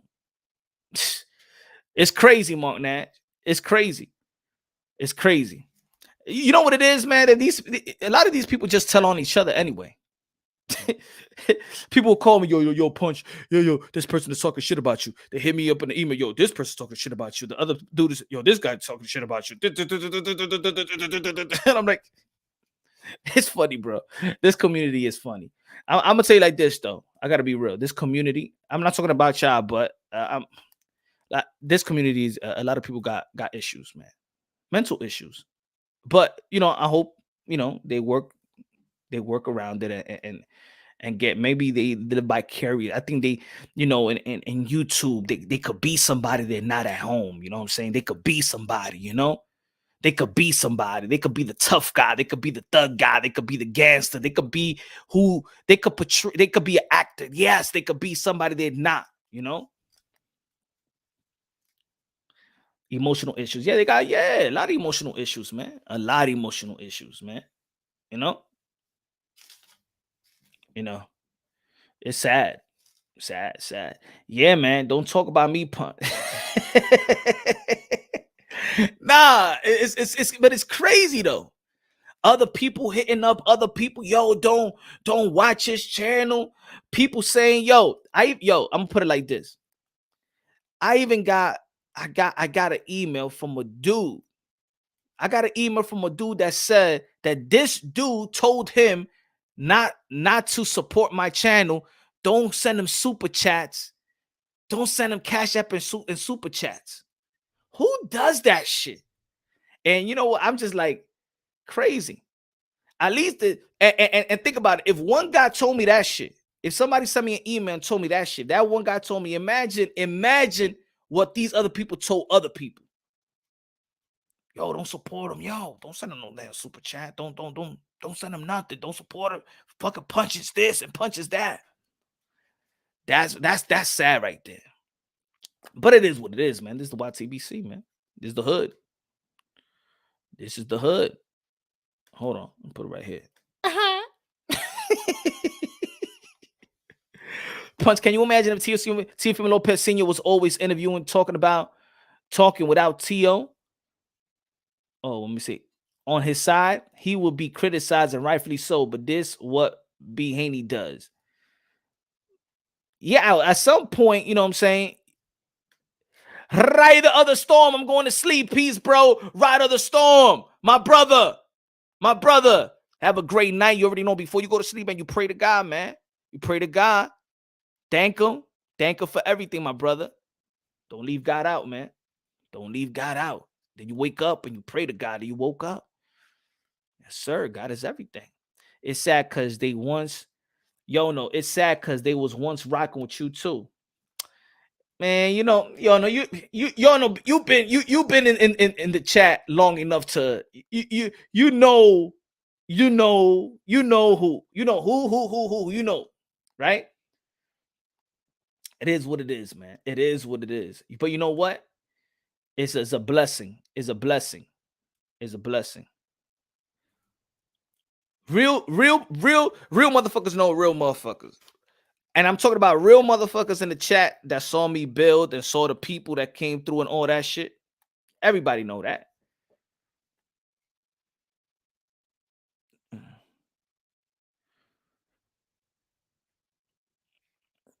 Nobody tells me who to support. Facts. Alpha male. Alpha male.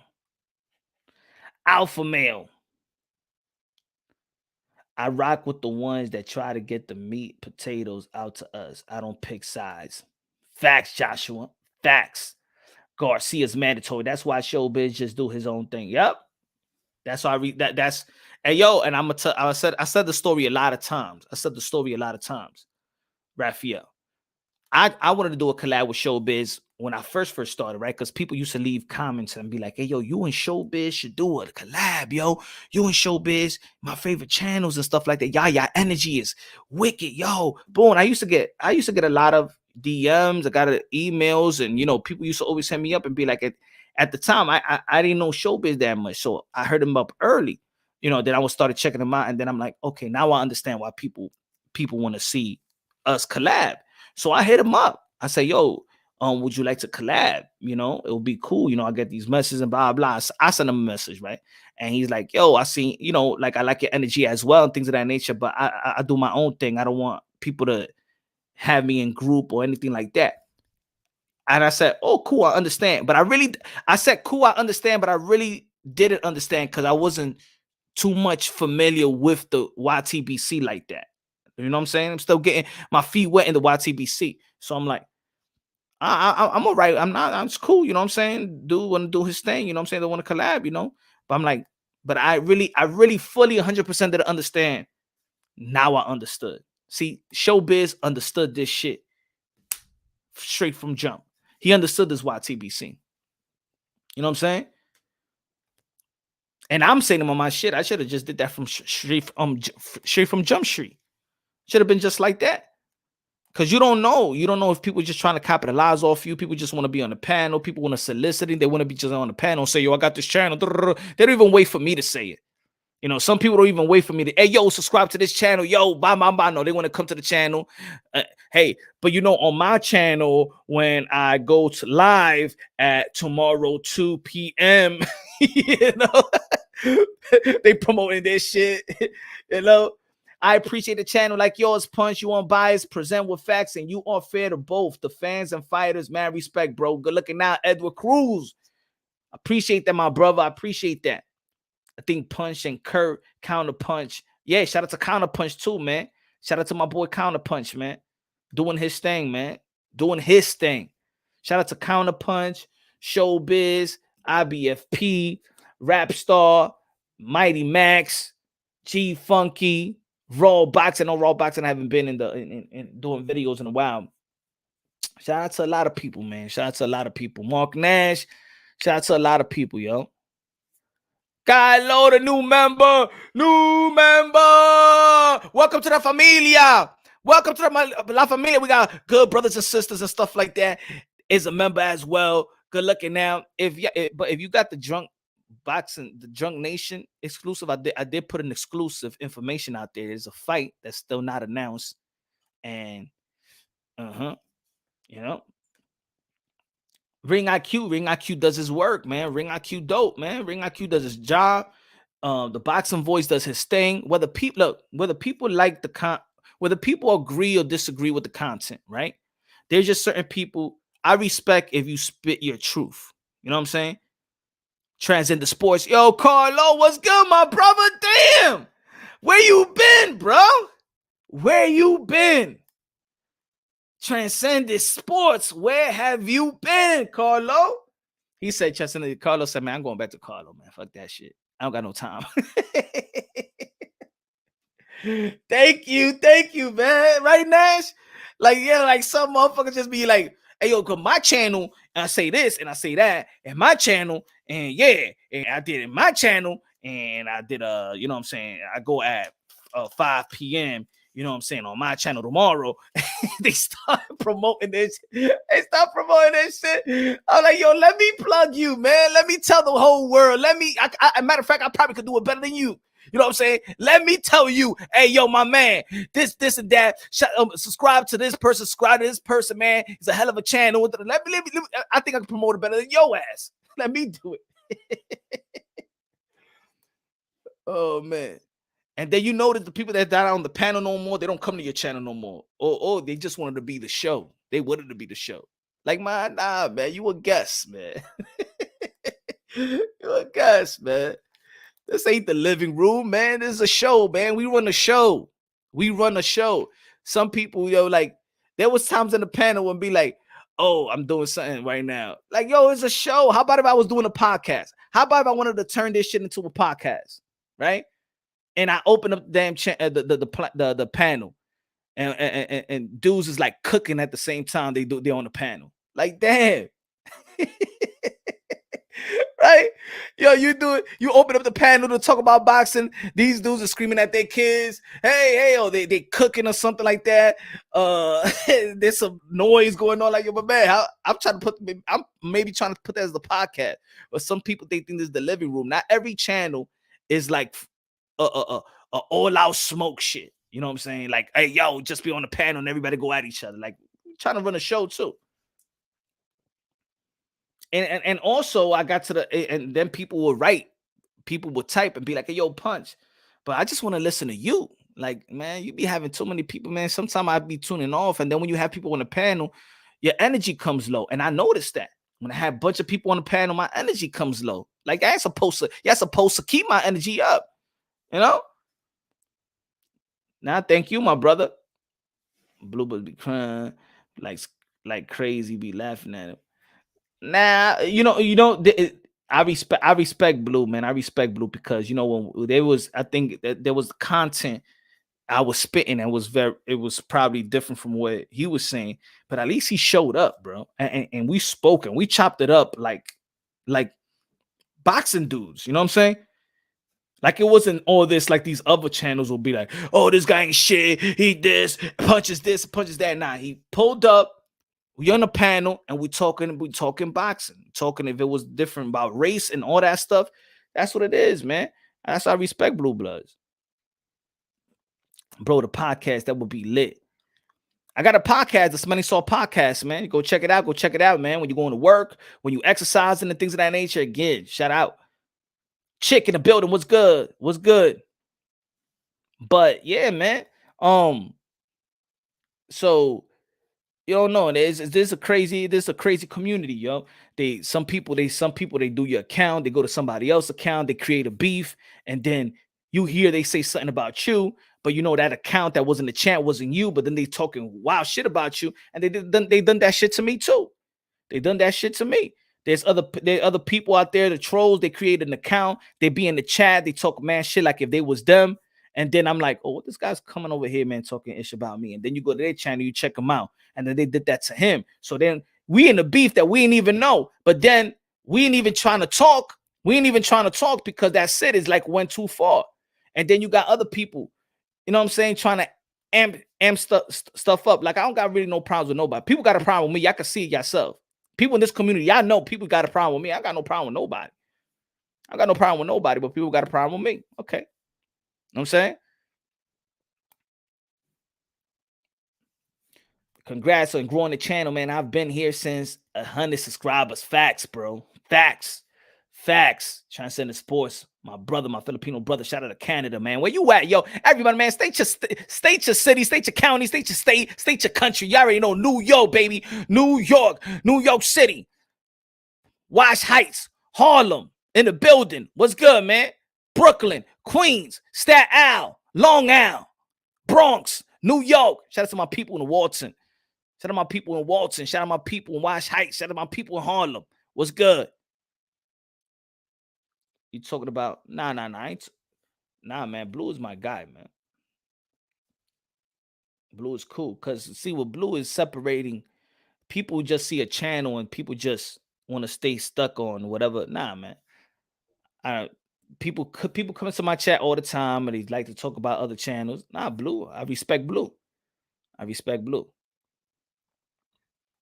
It's usually motherfuckers who can't get popping trying to start YT beef between other content creators, 8th grade shit, right? Hey, yo, that's that for me. That ain't even middle school shit. That's some other shit. That's some other shit.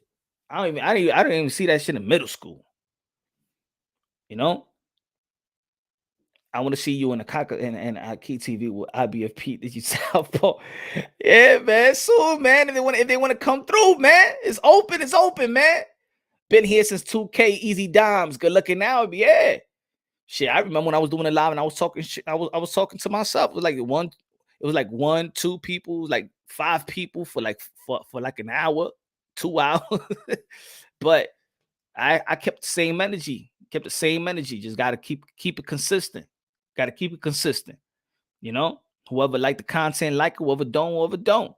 There's a market for everybody, yo. There's a market for everything, especially in boxing.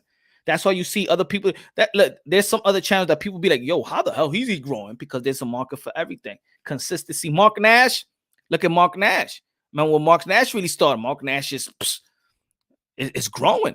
But you know what? One thing is his energy, his delivery, his consistency, and one thing about that you got to understand as being a content creator and being a host is also understanding your subscribers, understanding what people like. You know, sometimes I compromise I compromise my content. You know, I know that, you know what I'm saying, people like it. You know what I'm saying? When I speak about Canelo Alvarez is the king. He is.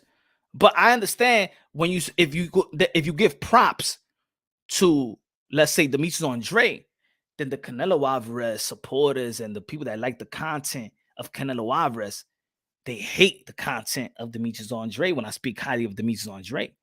If I speak highly of Jamal Charlo, the Canelo Alvarez, you know what I'm saying, fan base that like me or that like me, the content, my content with Canelo Alvarez, they hate the content of Demetrius Andre. So they like, oh, Punch, yeah, I like what you're saying. Yo, Punch, what the fuck is you talking about? So I compromise my channel. At least I could do that. There's other people that can't do that. You know what I'm saying? There's other people that just can't be like, hey, yo, Jamal Charlo is good. Because sometimes, like I said a 1,000 times, sometimes channels build their subscribers by one content. It could be one fighter. It could be that, you know, you blow up on a live, what you're doing, or blow up on one content, and then that shit gives you like 5,000 subscribers, right? So now you're like, oh shit. All right, so man, let me just stick to this. Let me stick to this. And then little by little, keep it unbiased, logically, and objectively, and that's it. It goes away because you want to, then people start chasing numbers, man. Nah, man. When I talk about Ben Whitaker, when I talk about Gary Cully, I know a lot of y'all motherfuckers don't know them. When I talk about Michelle Rivera, when I had Keyshawn Davis, when I talk about Keyshawn Davis, when he was not professional. So I do it for boxing. When I talk about the women's, when I talk about the ladies, and people be like, yo, I'm not into women boxing. I don't like channels with clickbait and rush to break news first and inaccurate information. Facts. I understand that. But in the end of the day, it's still news. You know what I'm saying? There's still some people want to give to their subscribers. And sometimes when they do rush, they could be wrong. But because they believe on this credible source. Like people want to believe in Mike Coppinger, so right away they go with the Mike Coppinger story. You know, this is why I say that we all got a voice. Like we all can make a channel. I used to preach that all the time. We all could do that. We could be the voices of boxing. It don't have to be Dan Rafael. It don't have to be Mike Coppinger. It don't have to be Michael Benson. It could be us. We're the one that's here 24/7. You know what these guys are doing right now? They probably home sleeping. We here 24/7. We here talking about boxing 24/7. These guys ain't living our life. We truly love boxing. These guys get paid to talk about boxing. We sacrifice time with our family to talk about boxing. Hours. I've done 12 hours live shows, bro. Talking about boxing, because to be honest, I could be talking about boxing forever. I know a lot of Mexicans who be hating on Canelo. Yeah, but you know, most people, Canelo is more of a loved fighter. He's not a hated fighter. He's not a hated fighter. He's an exciting fighter. It's hard to hate Canelo Alvarez. Matter of fact, today, you know what I was watching? I was watching Canelo Alvarez versus Floyd Mayweather, but I was just doing film study. I haven't watched that fight in a while, but I was just doing film study. I really wanted to dial in on how Canelo Alvarez have grown. And I was watching that fight, and I'm like, people said that Floyd Mayweather schooled Canelo Alvarez. Canelo Alvarez was, of course, you could sell the experience and his bag. He had more in the bag than Canelo Alvarez. But Canelo Alvarez was a smart fighter. Yo, today I was watching that fight, but I was watching in slow motion. I was studying. I'll be watching film. I like when I watch boxing, I watch it like if I'm studying film. I stop it. I see what he got. Yo, when Canelo Alvarez, one thing I said, you know, when I look at fighters and I'll be like, all right, this guy's a smart fighter when he jabs to the body. You saw Floyd Mayweather. He was on that tight shoulder roll. He was on that tight shoulder roll. His reflex is beautiful. Floyd Mayweather reflex is beautiful. Awesome, man. It's a beautiful thing to watch. His reflex, even at that age. But Canelo Alvarez, for a young, he was trying to jab through the shoulder roll. That's why he kept jabbing to the body, and it was good. And I think a lot of people didn't account to that. He would jab to the body. Every time that Floyd Mayweather would turn, instead of Canelo Alvarez head hunting, Canelo Alvarez will punch. Watch when he turns. You know what I'm saying? He'll punch the body. And I think in that fight, maybe people didn't accumulate or didn't give him credit to the body shots. See, yeah, the shoulder roll is blocking, but it's not blocking that side. When you turn and when Floyd Mayweather's turning, it's not blocking that. So there's judges that's going to count that. Judges is going to count that. So maybe that's why the fight was closer than what people know it was not. That you got to understand that certain judges give you points, and maybe the other judges don't give you a point. But I saw that fight. I said, yo, Canelo, this is why Canelo Alvarez was going to be special, because he was smart in that fight. And I know that now Mayweather shits on him, but when I was looking at that fight, he can't shit on Canelo Alvarez. He knows exactly who Canelo Alvarez is. He knows exactly what Canelo Alvarez could have been. You know what I'm saying?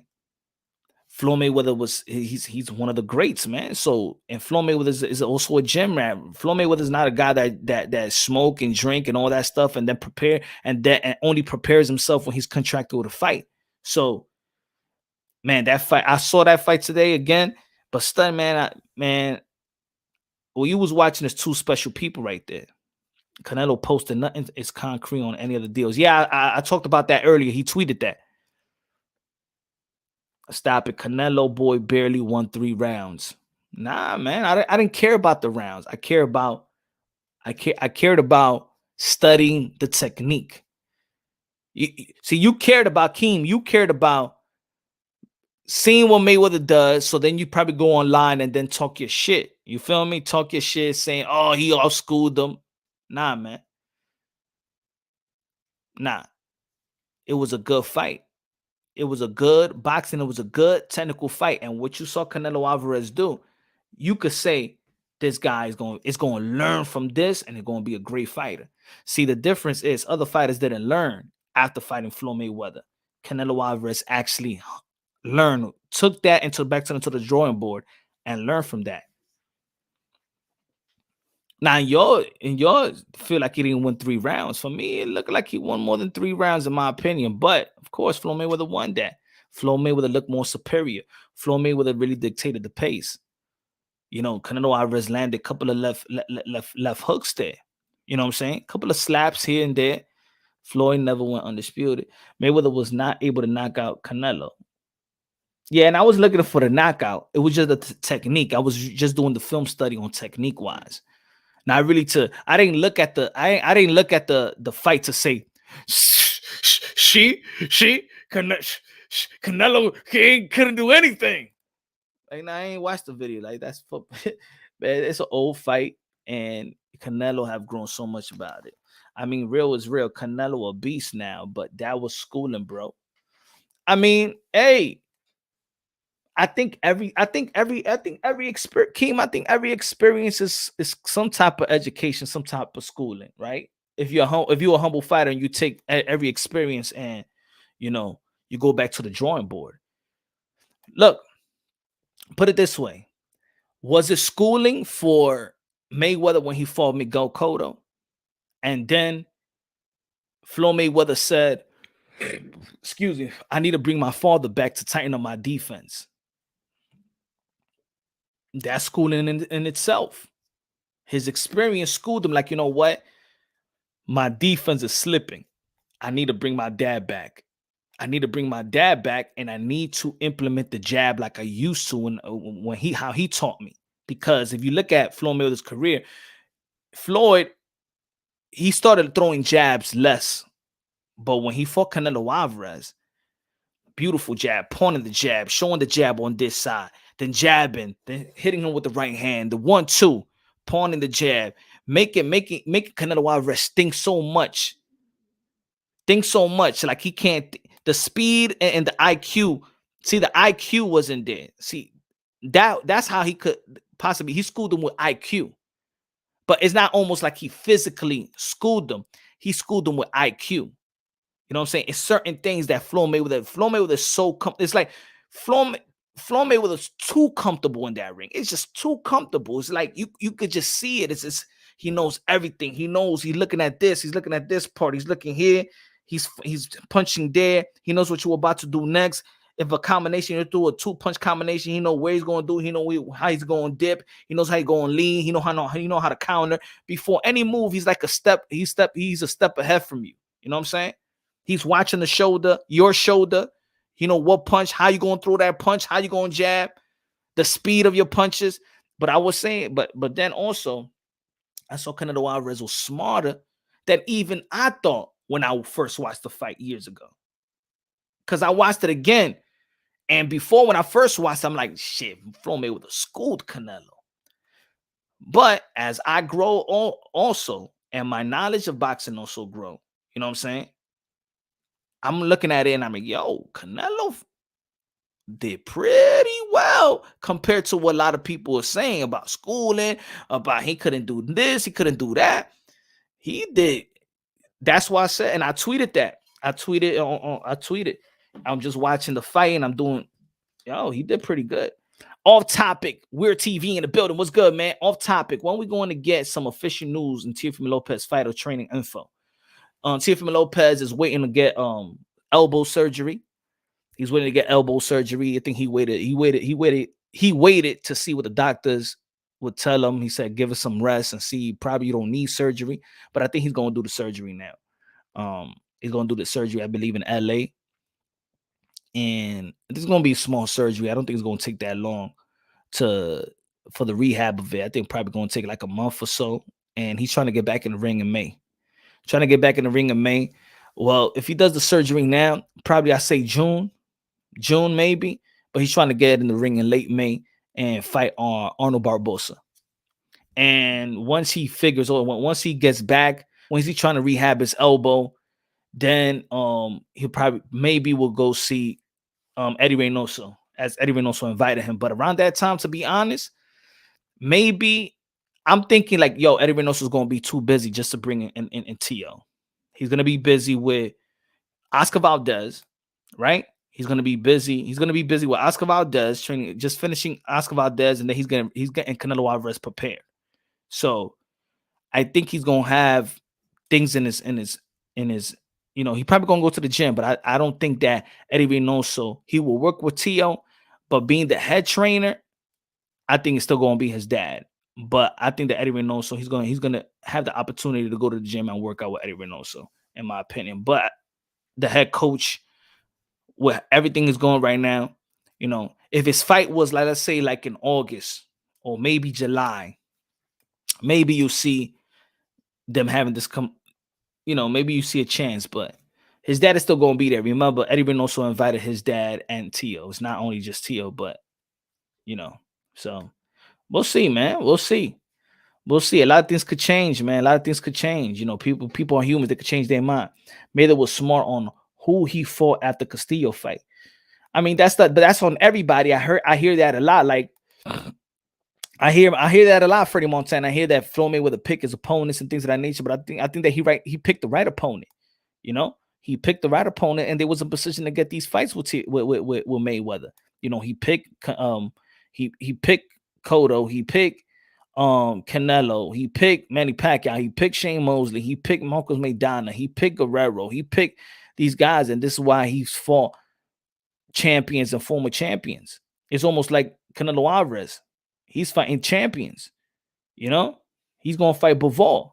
There's gonna be people out there that don't like it, right? Well, once you're a top dog, you got all the options. Somebody's gonna be unhappy. Somebody's gonna yell out duck. Yo, Punch, did Castillo not get robbed in the first fight? No, I think it was a close fight. I don't think he got robbed. I think that maybe Castillo won, maybe by a round or two. But robbery and close fights, I ain't gonna say rob. If I don't believe it wasn't a close fight, I don't believe a robbery is a close fight. See, when I said robbery the other day, it's because I had it 117, 111. You know what I'm saying? I had Danny Jacobs winning 117, 111. That's why I screamed robbery, because I thought that it was a wide card on my card. But Luis Castillo and Floyd Mayweather, that wasn't a wide card for somebody to scream robbery. You could say that you thought that Luis Castillo won. They didn't count the knockdown, right? They didn't count the knockdown with Zab Judah. So I ain't gonna say robbery. You just admitted to Floyd losing. I think Maidana Castillo got robbed if he didn't win. What? Either way you look at Floyd's resume is stacked. You should watch Floyd. Dude was actually a knockout artist. Yes, sir. He was. Pretty Boy Floyd. I was a fan of Pretty Boy Floyd. Hell yeah. Come on. If you a boxing head, man, you had to be a fan of that. You just can't look at that type of skills and not be a fan of it. That's why I don't understand. People that hate Canelo Alvarez. You cannot look at his skills and not be a fan of it. You can't. You cannot look at Pretty Boy Floyd and not be. You can't look at Roy Jones Jr. and not be a fan. Like, how? You a boxing guy. You know what I'm saying? How can you not be a fan of that? Now, you could be a fan of him, the skills, because then if you don't like the characteristic, he's not humble enough. Now, okay, you don't like Floyd Mayweather's personality, but you can't talk shit about his skills. You cannot talk shit about Floyd Mayweather's skills. You can't.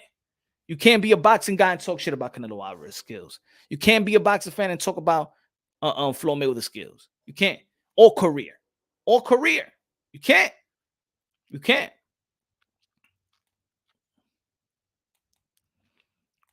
Almighty Lock. See, I don't think that Triple G ever beat Canelo Alvarez.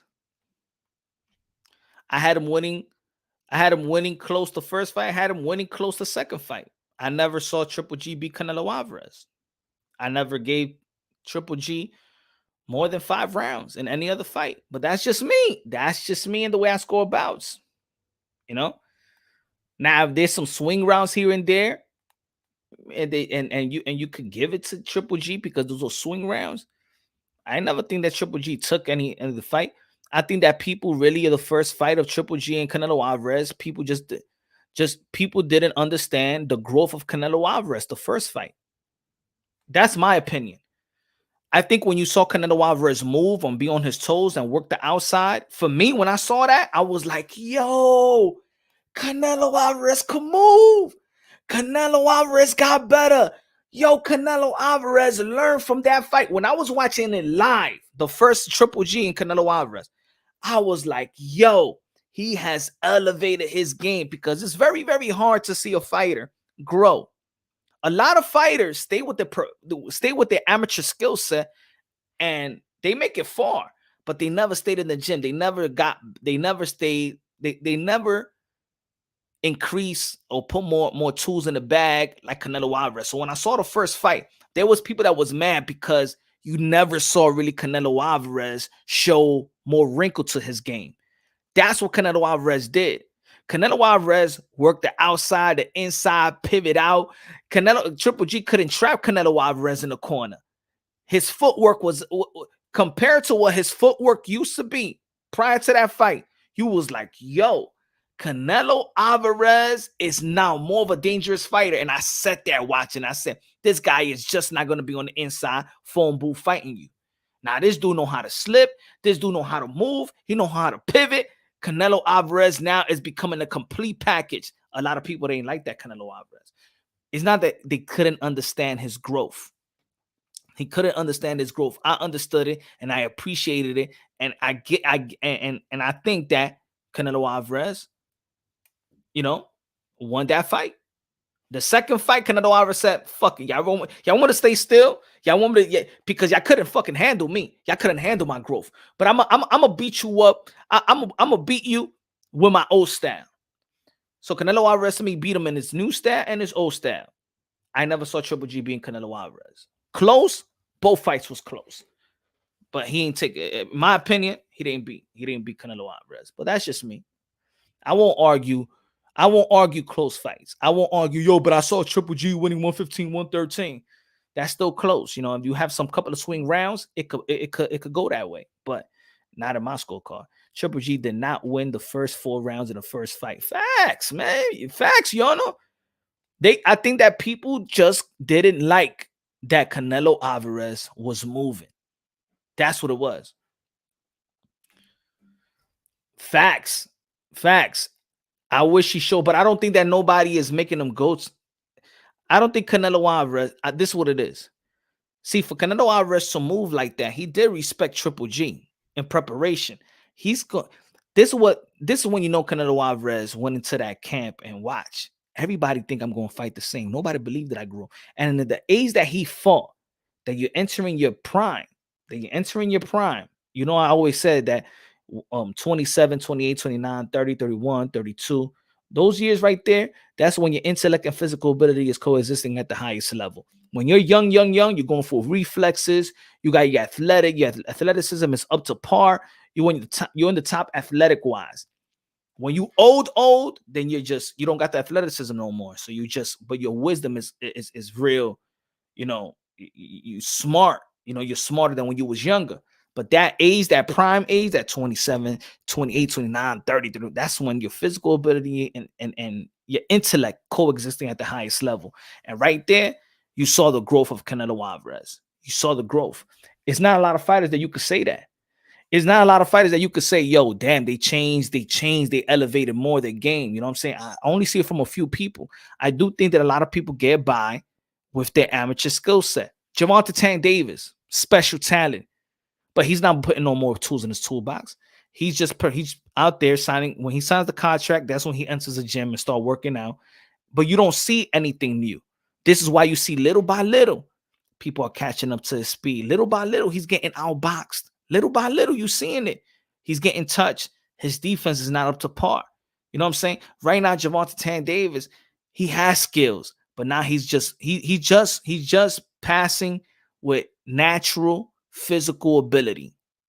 But when that shit catches up to you, you don't stay in the gym. That's it. You know what I'm saying? You remember Roy Jones Jr.? Later on in his career, you saw he was playing basketball. He was getting bored. If you listen to Roy Jones Jr., even before the Tarver fight, even before, he was like, yo, I don't know if I'm going to retire. I'm getting bored with boxing. I'm getting bored. He kept on saying that. I'm getting bored with boxing. Remember, he played a professional basketball game in the CBA the same day that he had a fight. Right there, whether it was amazing. It was amazing that he was doing that. But boxing was not 100% in his mind anymore. You know, now he was going with reflex. His defense was about reflex, and boom, he started getting caught.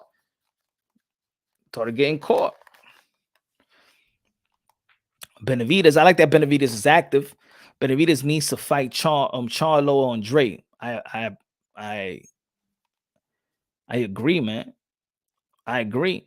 They just can't sit around. You just can't sit around waiting for Canelo Alvarez, man.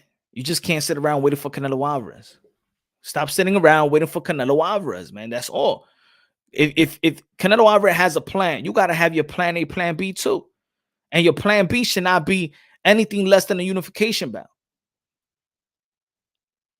If I was Jamal Charlo, man, I'll start, man, yo, ow, yo, give me Andre, man. I don't give a damn. Just give me Andre. I don't want to give me Andre, man. Give me Andre, bro. Just give me Andre. Or please just let me go to the zone. Give me Andre. That is your legacy fight. Yo, y'all dudes are 30, 33, 34 years old, man.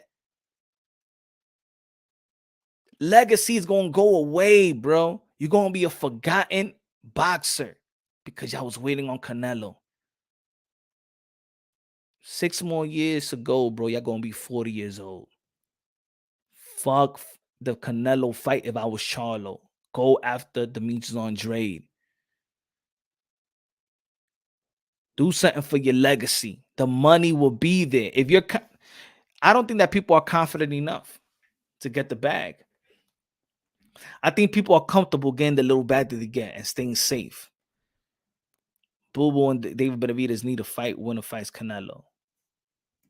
I think they should just, Freddie, I just think that they should just fight for their legacy. Make Canelo come to them. Make Canelo respect your career enough that he wants to, by beating you, you know, because when you beat somebody, sometimes, not all the time, but sometimes you inherit their resume. You know, that's like, I'm gonna give you an example. Cambosa beat Teofimo Lopez. So what does people say? Why is he fighting Lomachenko? He beat the man that beat the man.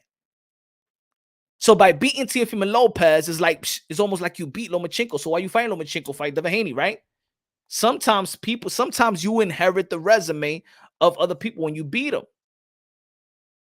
So if you go out there and beat Triple G, right? And you beat him in a convincing fashion, if you beat him in a wide margin, guess what people gonna say? Shit, you beat him better than Canelo. Shit, then now the imagination is, shit, Charlo versus Canelo is gonna be better than Canelo versus Triple G. You gotta do something that Canelo Alvarez says, either I want that belt or I want to snatch your legacy too. I want to inherit your legacy by beating your ass. You feel me? I just want to inherit that legacy. So if Jamal Charlo fights Demetrius Andrade, whoever wins, they become unified. Two undefeated champions go at one another. When's the last time we seen two undefeated middleweight go at one another? When's the last time? Two middleweight champions go at one another. When's the last time we've seen that? Champions. That's the fight. That's the fight. That's the fight.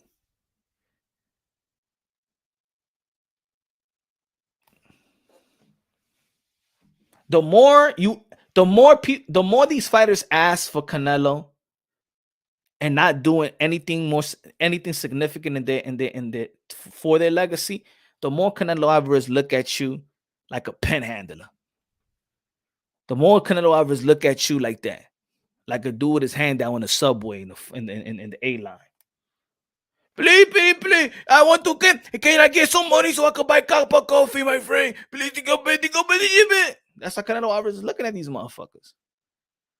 Y'all motherfuckers want me to do all the fucking work and give you a fucking payday. It's not about the payday. It's that motherfuckers y'all don't want to do nothing. That's what it is. It's not the payday. It's not that y'all not good fighters, but y'all want me to do all the fucking work. And then y'all get a fucking payday. I'm doing the fucking work. I am doing the work. So if y'all can't make the fight, please, fighters, stop calling yourself bosses if y'all not making boss moves, man. Stop calling yourself bosses if y'all can't make boss moves. Because that shit sound weaker than ever. That shit sound weak. You look more fake. You look more fake that way. Oh, I don't answer to nobody. But I gotta call out Heyman. Oh, I don't gotta, but I gotta wait on a date. Canelo Alvarez don't gotta fucking wait on a motherfucking date. You know what Canelo Alvarez says? I'm gonna fight in Cinco de Mayo. I'm gonna fight in September. That's when I'm gonna fight. And every promoters know it, and every network knows it. Canelo Alvarez sets the tone. Canelo Alvarez says, I'm gonna fight here, and this is what's gonna happen. Even Cambosa, look at what even Cambosa. What did Cambosa says? I got a stadium June. What was it? June 4th or June 9th, something like that. All right, then I'm talking to whoever. I might get Devin Haney. I might get Lomachenko, but I'm fighting in June in Australia right here. So now let's figure things out.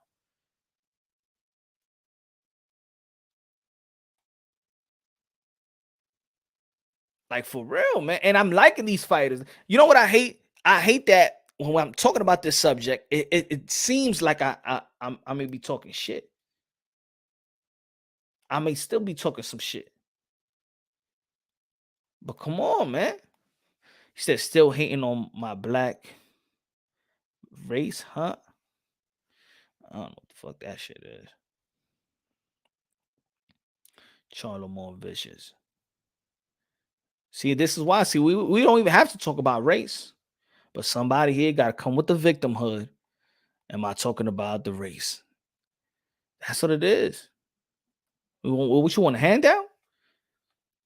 That's what it is. You've been having handouts. So what is it? Now you want to see other people get handouts. You want Jamal Charlo to get a handout. That's what you want, right?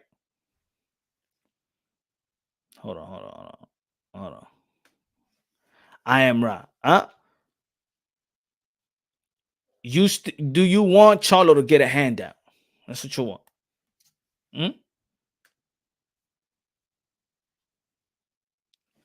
No victim, just truth. Yeah, you want a handout. Yeah, you want a handout.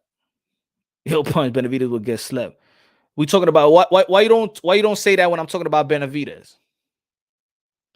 Why you don't bring the black comment when I'm talking about David Benavidez? Because I'm talking about Charlo, David Benavidez. What David Benavidez is doing? He's going to fight Lemieux. What is that going to do? You think that win is going to entice Canelo Alvarez to fight David Benavidez? So Bivol is not a handout. No, he's a champion. 175. Smith Jr. is fighting Beterbiev, and then with that win in June, if Canelo Alvarez beats Bivol, then he fights the winner in September and go for undisputed. But you're stuck on he's not fighting the black fighter, right? That's what you're saying.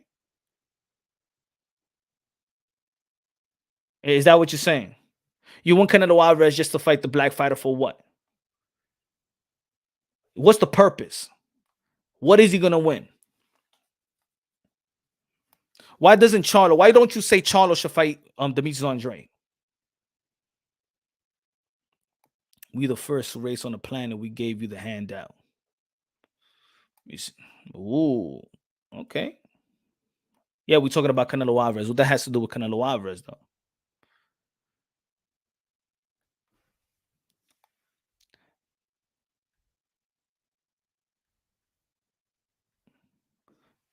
See, people that's why people bring their feelings. Why always race this?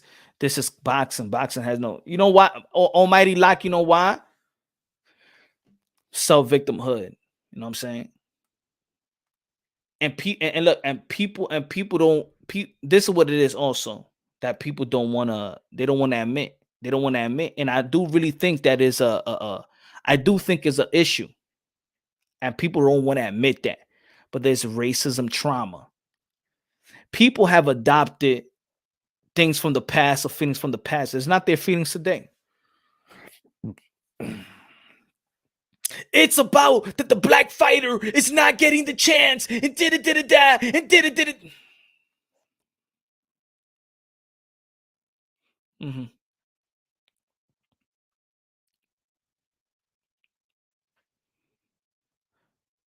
And as Daniel Jacob was a guy that just had a major tan. He's white, but he just had a tan. That's what it is. Y'all get bored, bro. Stressing yourself for no reason. Why you stressing yourself like that, my brother? Boxing is a global, but some haven't left the hood yet.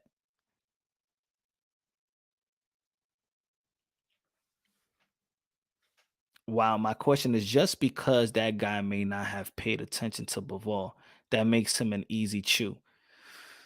It's just we just got fans in the YTBC like that. They're not boxing fans, bro. It's not about boxing to them. It's about that you want your race to get that fight. You don't even give a damn that if Charlo was ready for that fight.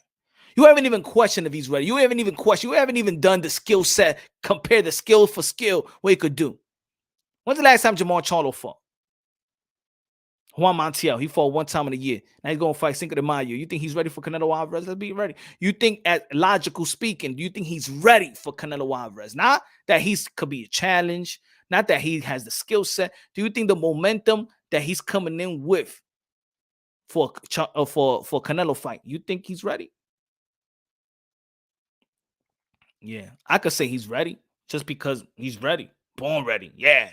Mm-hmm. How about if he's ready for Demetrius Andre? How about that? How about say Demetrius Andre?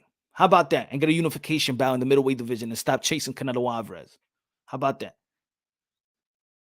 How about that? I'm not saying he can't have the fight, but what about Demetrius Andre unification bout? Y'all don't want that. Or y'all don't want. How about this? How about two brothers eat? Or y'all don't want two brothers to eat? More money in the pot for more money in the pot for the black fighters. Right? Just like Terrence Crawford and Earl Spence. It's good. Nah, y'all don't want that. But then y'all say that Demetrius Andre is getting played. So Demetrius Andre is only getting played if you don't fight Canelo Alvarez, but he's not getting paid. He's not getting played to fight Charlo. Who's y'all? Who's y'all? I am Ra. Who is y'all? Do you want to see Demetrius Andre versus Jamal Charlo? Yes or no? Do you want to see a middleweight unification bout?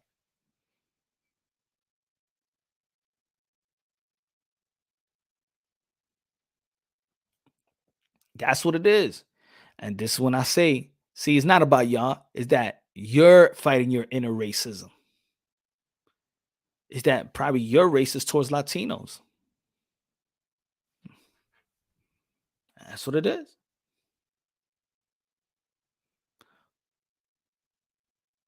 Mayweather gave Charlo the blueprint to fight Charlo. Troll.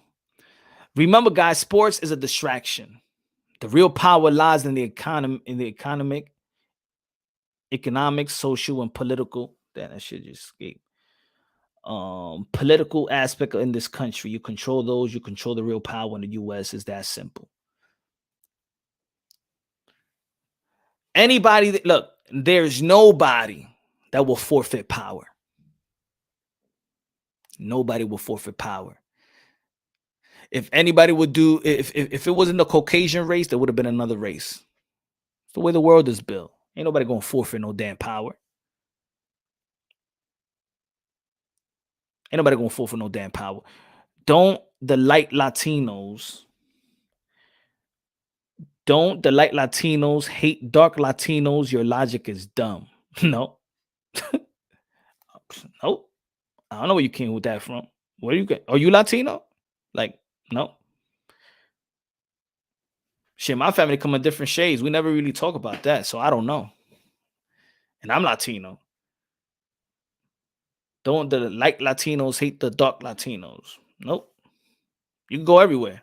Dominican Republic, you go to Santiago, see a whole bunch. You could see a Dominican dude, the Dominican white, blue eyes, and you see darker than black. And you see tan. You can see that in Cuba. Look at Cristina. You could see that. You look at Yordenis Ugas. Look at Rigendown. You know what I'm saying? You could see it. Look at Morel Jr. Different type of skin tone. See, there is, I'm not gonna say there's not colorism. There is there, but that's on everything. But it's not something that keeps anybody. That's like if you just dissing somebody for their skin complexion or things of that nature. It's not, America's not like everywhere else, man. America is so ingrained into this race thing, not over there. Over there in Europe, you know what I'm saying? When it was Yugoslavia and stuff like that, that's religious. That's religious war. You know what I'm saying? Everybody stereotype everybody, man. I say it like that. The dude avoiding Demetrius, he's avoiding Charlo, he's avoiding David, but he will fight Eardrum. The dude avoiding Demetrius, avoiding Charlo, he's avoiding David. But guess what, Supreme? Canelo Alvarez is a 4-division world champion.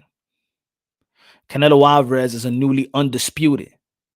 Did he avoid it to become undisputed? Did he avoid it to become undisputed? Did he avoid it to become 4-division world champion? Does he's avoiding to fight Bivol in Cinco de Mayo? Or if he doesn't fight Bivol, he'll fight Charlo. This is why you keep on hating on Canelo Alvarez, and you motherfuckers that keep on hating on Canelo Alvarez. Guess what? Canelo Alvarez is already a walking Hall of Famer. Can you say the same thing about everybody else, or you depend on Canelo Alvarez? You depend on your Canelo Alvarez because you feel that the fighters like Charlo, like Demetrius, like David, that they cannot have their legacy without Canelo Alvarez. They cannot build a legacy without Canelo Alvarez. So you depend on Canelo Alvarez. You depend and you hate on Canelo Alvarez because you depend on Canelo Alvarez and he's not giving you what you want. But you got other opportunities to have your own legacy. Shout out to Jamel Charlo. See, Jamel Charlo don't call like Canelo Alvarez. Jamel Charlo is in position. Jamel Charlo is in position to fight Brian Castaño, or Brian Castaño is in position to become undisputed, create a legacy that will put him into a Hall of Fame without a Canelo Alvarez. See, that's what it is.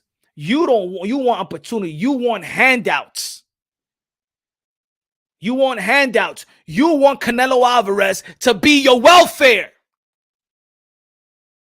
You want Canelo Alvarez to be your government cheese. You want Canelo Alvarez to be your food stamp. That's what you want.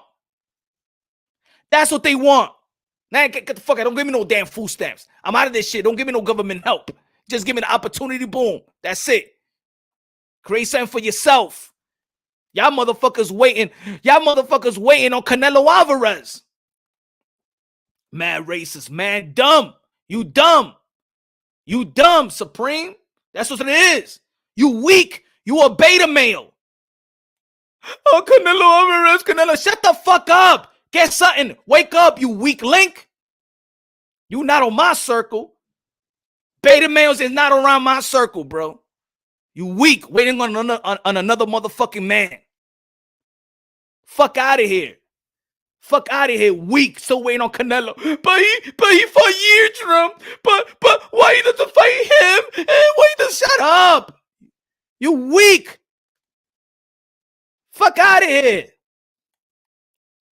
Oh, if he doesn't fight this person, he's racist. Get the fuck out of here with your toxic racist shit. Come on, man. Fuck out of here, man. You got racism trauma, bro.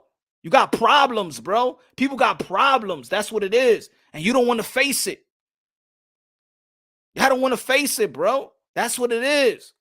Talking about y'all in the motherfucking chat. Oh, my fault, Rivera. My fault. Damn, I did. Let me see. Oh, shit. Oh, got it. Oh, no. Hold on. And my fault, Tommy Ramirez. Bivol will beat Canelo. I like Canelo, but come on, Tommy Ramirez. Good looking out. I appreciate that. My fault. I missed that, man. I missed that. Diablo, yo te vi también. Ahí, Rivera. But want Haney to fight white dude for undisputed. It contradicts. Yo, my brother, it contradicts itself, bro. It contradicts. It always come back full circle. Canelo living rent-free You want Canelo Alvarez to be to give to panhandling. You want Canelo Alvarez to give the government cheese. You want Canelo Alvarez to be your food stamps. You want Canelo Alvarez to do everything, but do for self. See, that's why I talk the way I talk. I do for self. Do for self. I'm Charlo. I'll be like, hey, yo, my man, let me get the meets on Andre. Let me come on dispute. I want Triple G. I want the winner of Triple G. I want the winner of Triple G and Murata. Let me get that fight, and then I become undisputed here, like my bro it has the opportunity to become. So then I can have a legacy locked down. So if I don't get a Canelo Alvarez fight, I still got a legacy behind me. You feel me? If I don't get the Canelo Alvarez fight, at least I did something in my career. At least I got a legacy. At least I became undisputed in the middleweight division, one of the most historic divisions in the sport of boxing. In the middleweight division, was the last middleweight undisputed. At least I got something. You feel me? People wanted to see Andre Ward to fight Triple G, right? But Andre Ward already had a legacy that if he don't fight Triple G, he's still a Hall of Famer. You understand what I'm trying to say? But y'all motherfuckers, y'all don't you don't want guys like this. Guy like this like you want Canelo Alvarez to be your daddy, your papi. Listen, Canelo was picking and choosing. This is boxing where boxers should fight the best fights, and he's jumping divisions and fighting only white champions. Yeah, that's why he became that's why he unified the titles with Daniel Jacobs, that was a white champion, right? That's why when he beat fuck is his name? That beat Canelo.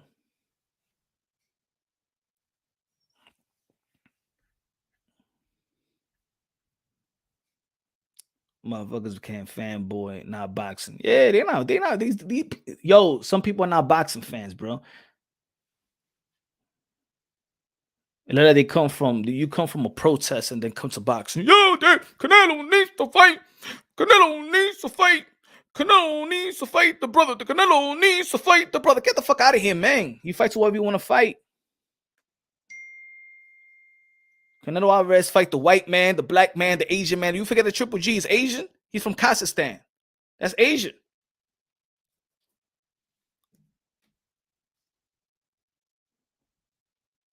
Fights everybody. Yeah, I want Canelo Alvarez here. Please. Por favor. Please, Canelo. Please. Please, dame a chance. Give me a chance, please. Fuck out of here. Get the fuck out of here, babies. Get the fuck out of here, beta males. These haters on their channel use Canelo Day to get views and get money. What's wrong with that picture? Please. Yo, man. Yeah, that's not fair. That Canelo Alvarez gonna fight Bavaro. Another white fighter, right? Another white fighter. Fuck out of here, man. Y'all sick, bro. Some of y'all motherfucking sick. Propina. La propina. Ay. I want to get the opportunity to fight you, please. Get the fuck out of here, man. Pelea right there, my man. What you thinking? I'm in 168. You have opportunity in 160. You have opportunity. So lambón esa gente. Lambonazo. And you know what that means? Google, motherfucker. Lambón. Lambón. That's so lambón. Coño. Suéltame de mándame, yo. What's Canelo Alvarez, yo? For real. Yo, Canelo Alvarez need to hire me, man. For real, because yo, let me be your hype man, so I can hype this shit up. Punch. Who you got? Canelo versus Andre. Woo-wee! I got Canelo, but I always said Demetrius Andre, in my opinion, is the guy that pushes Canelo Alvarez to adjust multiple times. I believe that I think Demetrius Andre, 6'1", southpaw, very awkward, switches up. He the one that makes him think more than anybody else, in my opinion. Everybody know I'm a Boo Boo Andre fan too, so Boo Boo Andre is my guy. But I break it down on boxing logically and objectively. Feel me? Said Southpaw Canelo ducks elite black fighters. Can you tell me those elite black fighters are in the pound for pound list?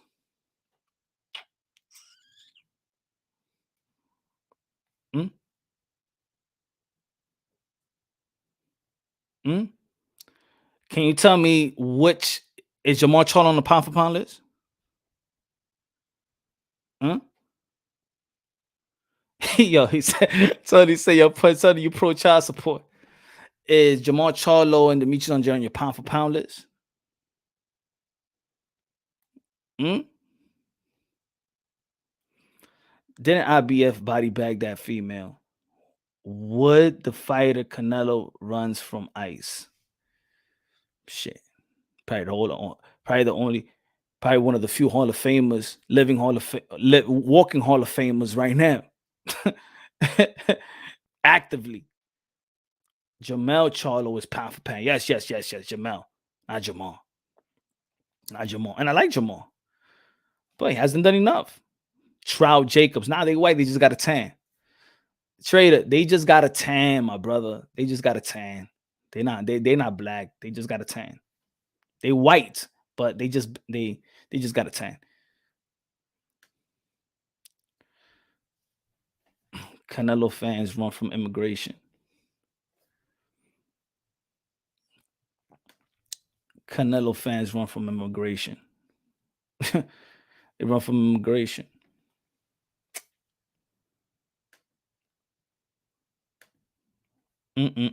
Southpaw mama got trained by Mexicans. Southpaw, aren't you a Latino? Plant, Saunders, Eardrum, Smith, Kovalev, Fieldum, Liam, Smith. Triple G is not white. And they say you're the racist one. Hey, no. This is why I let it rock. You feel me, Ralph? This is why I let it rock. So people, yo, punch, yo, you be saying this and you be saying that, but look at my channel. It used to be way worse before.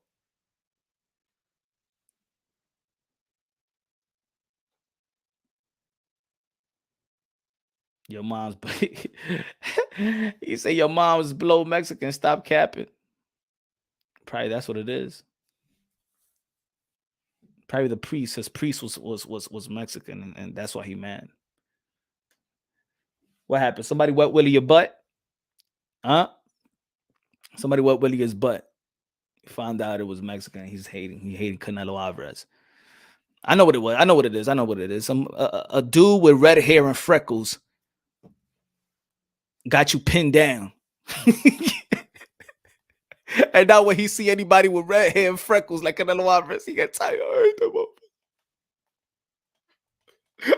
motherfuckers like that. Motherfucker got pinned down by the dude with red hair and freckles and shit like that. Now he hates anybody like that. That's why he hate Canelo Alvarez. Yo, my man, and people be like, yo, my man, why you hate Canelo Alvarez like that? I ain't Mexican, I'm Ecuadorian. Oh, that's what it is. You know, I understand. I understand why you hate Mexican.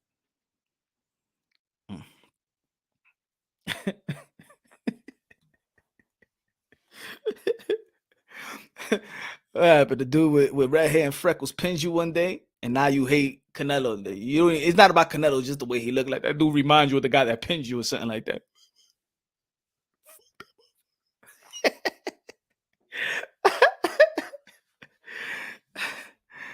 Oh man. Latino raised in the black hood.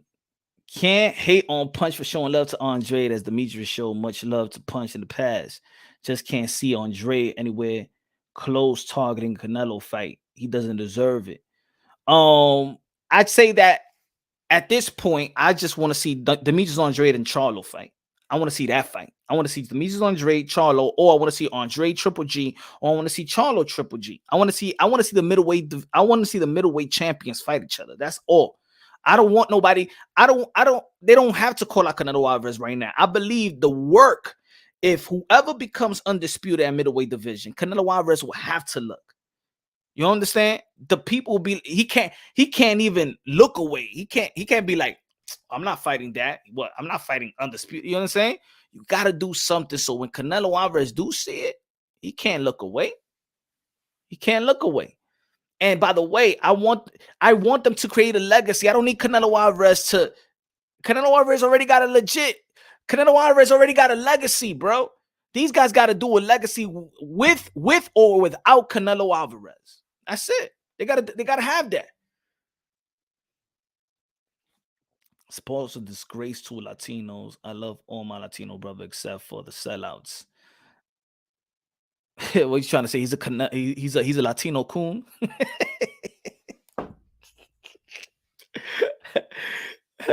Canelo didn't look at Andre when he wanted to be undisputed. But it wasn't all about Demetrius Andre. It was about Golden Boy Promotions that did the paperwork, that filed the paperwork too late. The IBF. The IBF was willing to give the extension to the Golden Boy Promotions. They filed the paperwork late. It's not Canelo Alvarez, it was his team. And if you understand that time, that's when Canelo Alvarez and Golden Boy Promotion really started their problems. It wasn't Canelo Alvarez. Canelo Alvarez wanted to fight Demetrius Andre in 160. It was the promotional company. They effed up with the IBF. So that's false. Everybody know that, man. Come on, everybody know that shit. Yo, Punch, I'm a timeout. Yo, Blitz. Good looking now, my brother. Appreciate you, bro. Charlo Doug Benavidez. Why so many excuses for him not taking dog fights? Which fight you talking about? Making excuses for Charlo, making excuses for Andre, making excuses for Canelo. What I'm not sure what you're talking about, Eric. Why so many many excuses for him for not taking dog fights? Who are the dogs?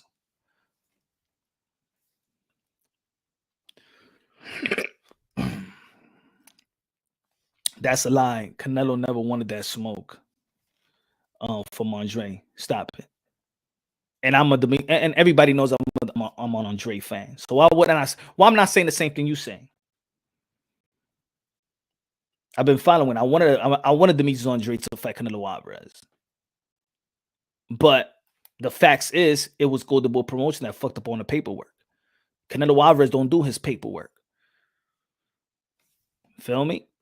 Go look back, man. It's 2001. Was it 2002? Go look back at the archives, man. Go look back at the archives.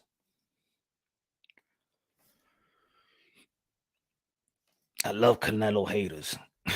They fun. The IBF didn't you casual learn boxing exactly, man. Exactly. They stripped them too, so it was not even going to be an undisputed. You think Canelo Alvarez was happy when he got stripped? Who he blamed it on? Blamed it on his promotional company. What are you talking about, man?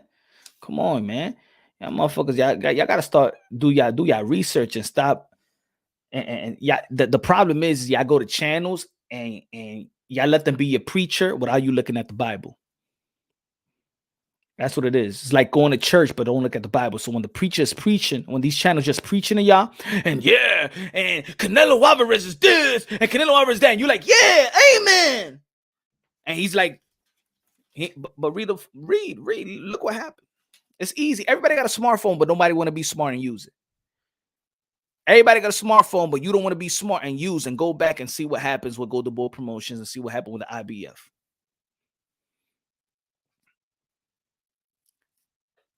Tell Canelo and his teams to stay off the roids. If he's on the roids, why you want your fight? Why you want these fighters to fight him?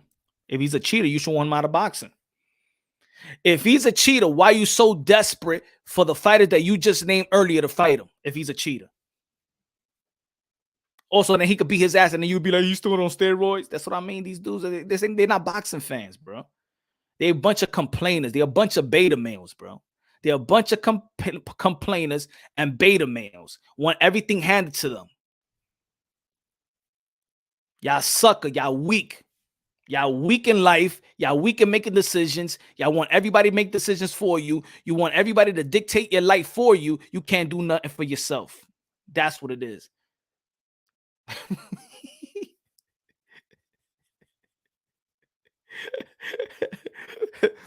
So you got to wait on Canelo Alvarez so you can make some bread. Shit, man, thank you.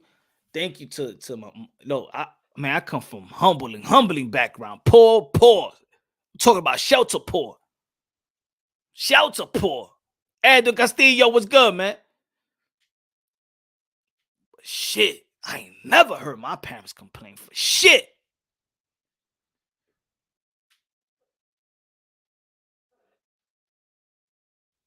Man, thank you, Mom. Thank you, Pops. Ever complain for shit.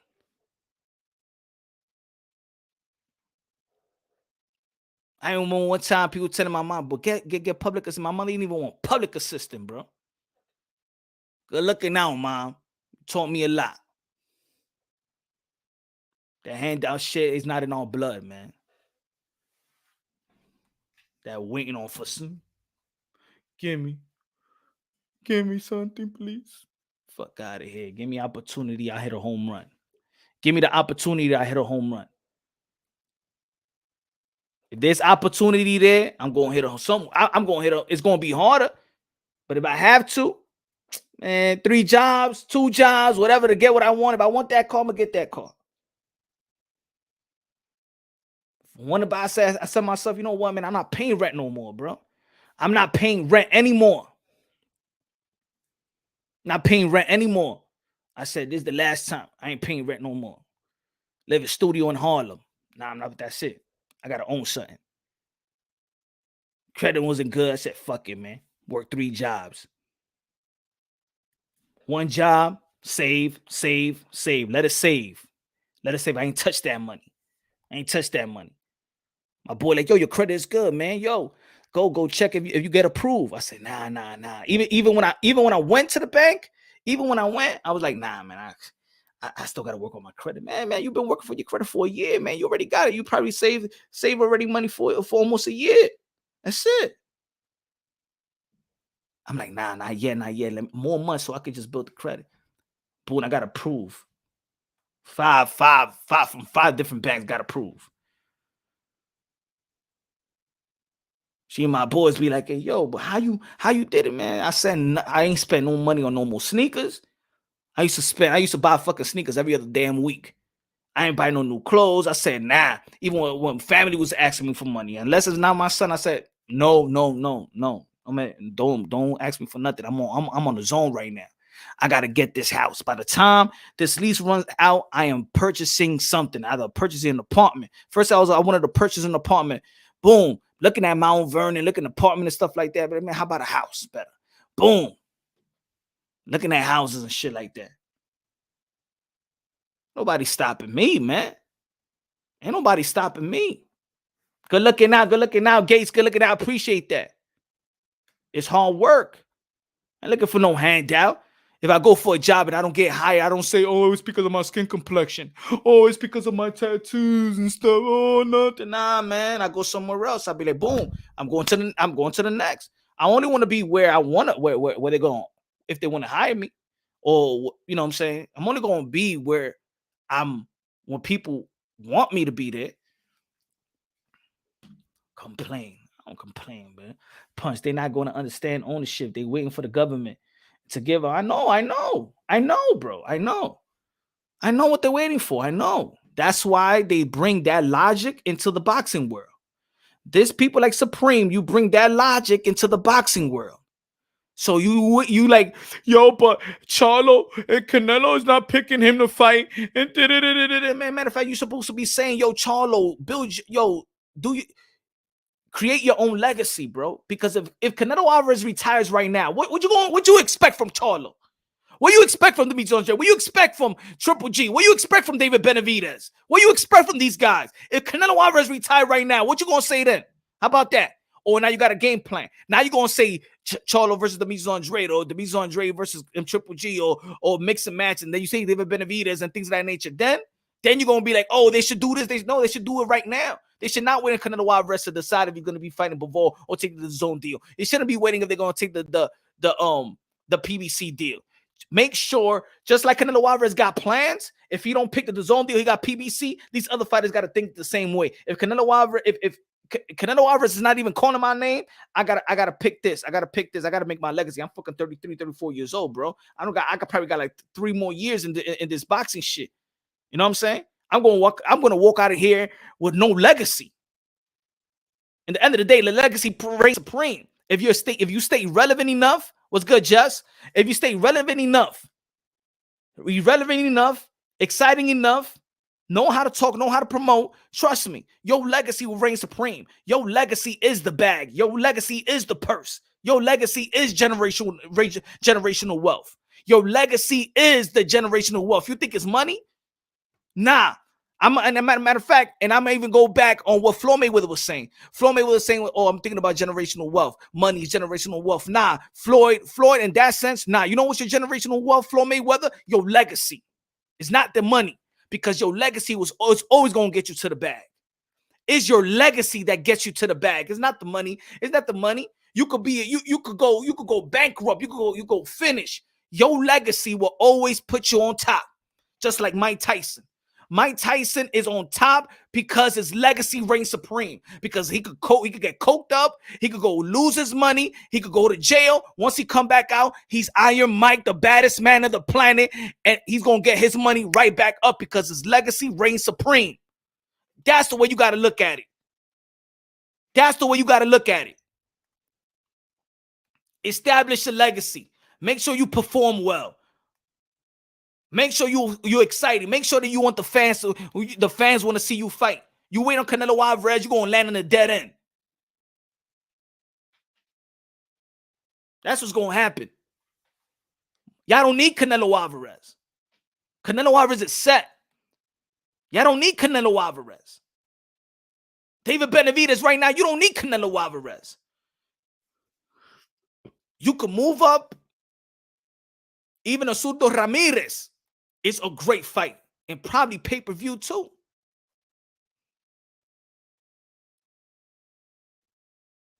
Instead of Canelo Alvarez going out there calling off for Bivol, so David Benavidez should have been like, I want Bivol. And I'm not saying that David Benavidez don't call everybody out, but he does. But he also has to tell whoever's his boss or whoever makes decision, like Samson and things of that nature. Don't say that shit that I can't fight Demetrius Andrade. No, you put that money up. You work for me. I'm the one that is out there risking my life. What are you talking about? I want Demetrius Andrade. You make that fight happen.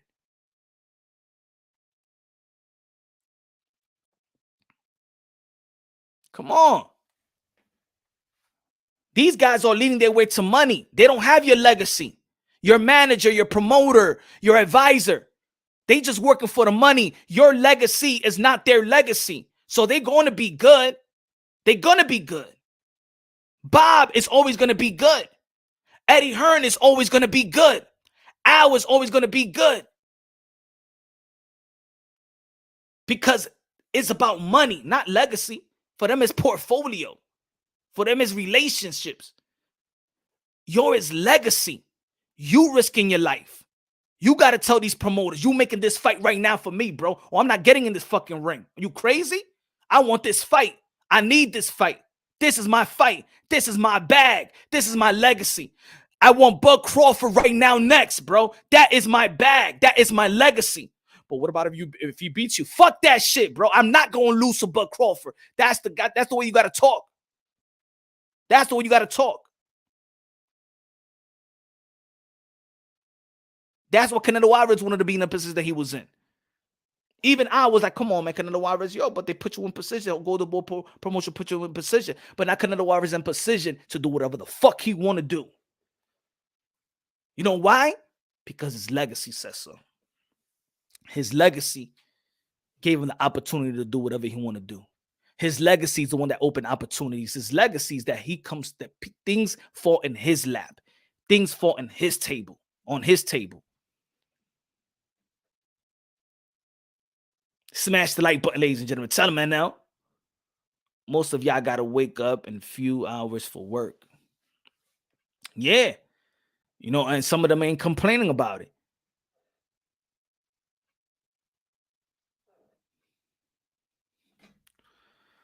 Ego hitting on Canelo right away.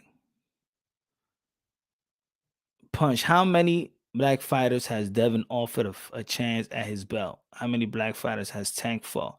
And Andre and Gary Russell? Notice the hypocrisy? DB? And you know what? This is just it's like Buck Crawford was saying. You heard what Buck Crawford said, right? Buck Crawford was saying that there's channels that start these narratives and put us against each other. So it's not Latino that's just saying things. It's not a white person gonna say or an Asian person gonna say. He was talking about his race. He was talking about the black race. That's what Terrence Buck Crawford said. And it happens with Latinos as well. It happens with Latinos as well. You know what I'm saying? When we heard Canelo Alvarez that he didn't want to fight with another Mexican fighter. So it happens with Latinos too. You know what I'm saying? But we still see the fight. We still see Oscar Valdez. We still see Oscar Valdez versus Miguel Burchett. We do see Sean Porter versus Earl Spence. Sean Porter versus Keith Thurman. You know, we see these fights. But the channels, some people, I'm not going to say channels or some channels, they do what they got to do, man. Look, there's going to be people that don't like the way I talk, right? So I'm not going to say these channels, but there's some people that rather spin a narrative, the hypocrisy in their narrative, and they contradict themselves. This Canelo shit about, man, Canelo Alvarez don't give a fuck. Canelo Alvarez is establishing a legacy. While you complaining, Canelo Alvarez is establishing a legacy. Canelo Alvarez is going to the Hall of Fame. Canelo Alvarez is the king of boxing. Canelo Alvarez is the cash cow.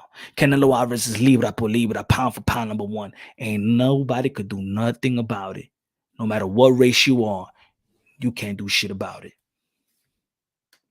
Kiss the motherfucking ring.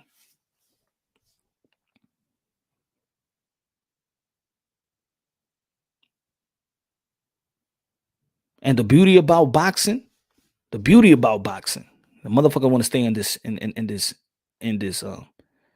race thing. The beauty about boxing is that you got Canelo on top. It's that you got Usyk on top. It's that you got Terrence Buck Crawford on top. You got Inoue. You got people all around the world, bro.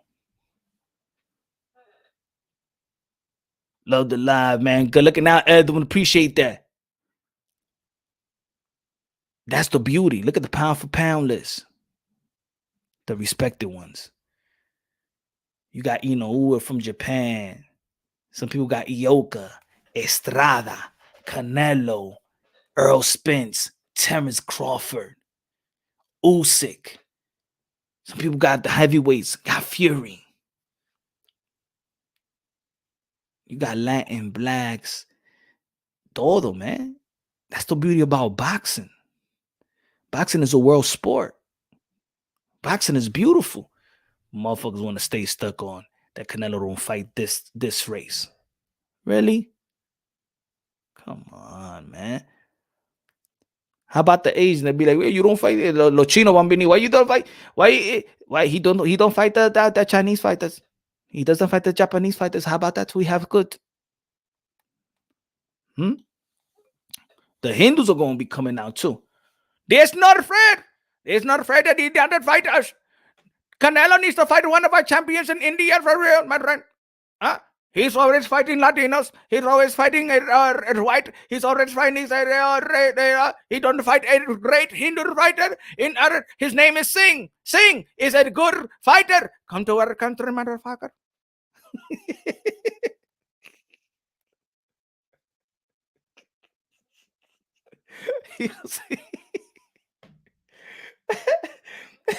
You know, you hear people like that.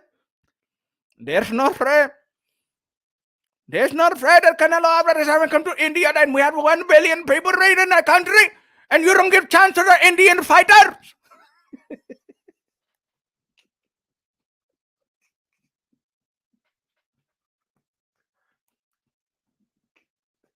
But over there in America, they don't give a fuck. They don't give a fuck about our people in India. We are fighters too. And Canelo Alvarez are not fight us in India.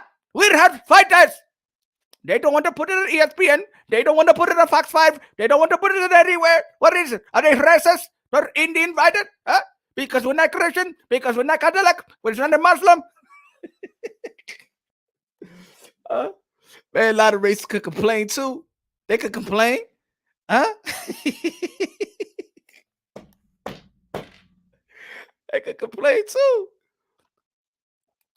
And if you close your eyes, you can see the man's face say, but he for all shit. DB. He fought American, but he come from Pakistan background, my friend. He's not Indian. You know, Pakistan and India, we have problems. Right, too? I said that shit in the video before, though, DB. I say, yo, Canelo Alvarez fought everybody. Canelo Alvarez fought the Latin, the Asian, the black, the white, the Latin, huh? Even the Pakistan, huh? Punch, those channels are so, brother. He picked Charlo, Canelo pick, and they didn't pick Charlo. He's ducking. There's lost souls. He got some. Yo, man, for real, man. For real.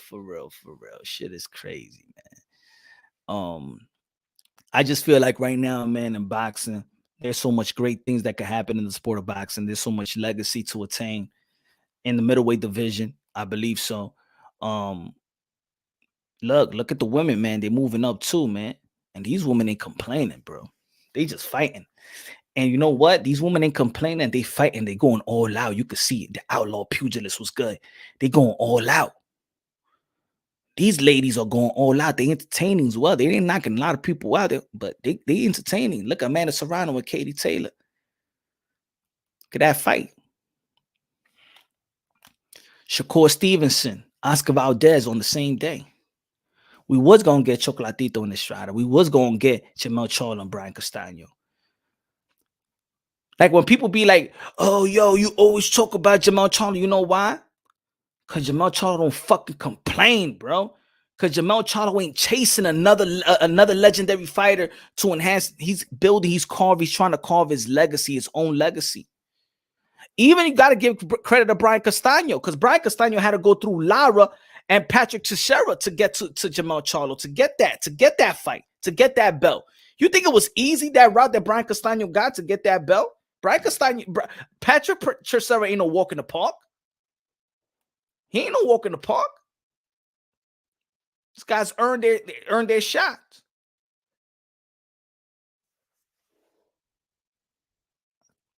Case Savoy, yeah, I only got 2 accents, regular and job interview. What's your job interview? See, yo, put it this way, and that's part of the growth too, right? Before, I'll go to a job interview before, and your boy, I'll cover the tattoos and stuff like that. I got to the point, man, I'm going to the interview. You're going to like my intellect. You're going to like the way I talk. You're going to want me. Like, I don't even, before when I used to get interviews, and you study how to interview, how to be interviewed, and you go with your peoples. I used to go with my home girl, you know what I'm saying, how they're going to interview, what should I say? I got to the point where I'm going to just say how I'm going to say, go and look the way I look. Because then when they see me work, isn't it fake when you go for an interview with a suit and looking all good and all shaved up, and then you get the job, and then you all scarfed up, got a beard and all that shit? Be like, man, that's fake. So I go there the way I'm comfortable. I'm comfortable, and I set the tone in the interview. I start cracking jokes. By the time all these questions they wanted to ask, we already had I've been in interviews where we're there like for 2 hours. Son. We going to lunch after that.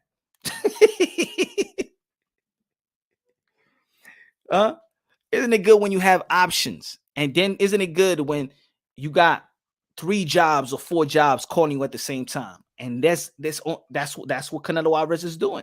when you go to this interview over here, then tomorrow you go to this interview, and then all these interviews call you back and they be like, they want you. Can you start? Can you come to orientation? And now you like Canelo Alvarez. Which job should I take? Now you're negotiating how much you want. Boom. And that's the best. Be you, man. When you go for a job, be you. When you enter a relationship with God, be you. You know what I'm saying? When you looking at a chick, be you. Don't lie. Don't lie and tell the chick that you don't got no baby mama drama. Huh? Because eventually that shit is going to show up.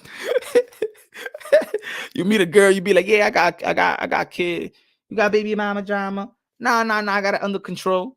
Sharing your phone right. Once you saying that your phone is blowing, it got like 72 missed calls from your baby mama. Just be you, man. Tell the truth. Be you. Look how you are. Talk how you talk. If your favorite color is black and the girl says, what's your favorite color? Her favorite color is blue, but you want to say blue just so you can have chemistry and you. Come on, man. We live in a different world right now, man. Yeah, don't be supreme and lie. The point is Canelo's avoiding real competition. That's what we are saying. Nah, he's not avoiding no competition. This is why he's practically a walking Hall of Famer right now. That's why. That's why he's not avoiding competition. That's why he's 4-division world champion. That's why he's undisputed, because he's not avoiding competition.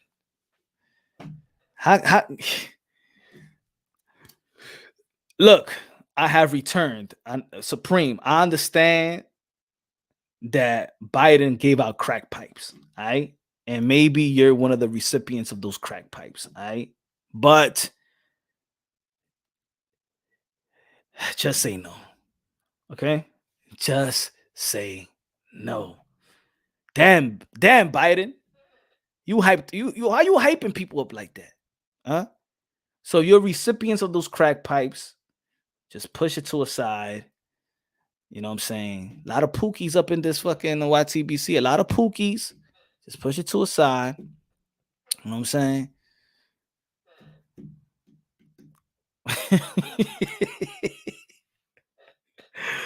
Yo, man. Again, subscribe to my boy Mark Nash. Subscribe to my boy Rapstar. All the boxing channels doing their thing, man. For real, unbiased, logically, and objectively. Those who agree or disagree, man, just keep on grinding. I give props to those, man. You know, even when people have, people like to come to my channel and say, you heard what this guy said? They consistent and they saying their truth, and they, you know what I'm saying? It could be understood, right? If you could break it down to be understood and be respected, it is what it is, man. It's a grind out here, man. It's work. Nobody's providing crack pipes. Biden's providing crack pipes. And listen, Rodriguez, he probably don't. Ernesto, you're a Democrat. No, he didn't. No, he didn't. That's a lie. That's a narrative of the right.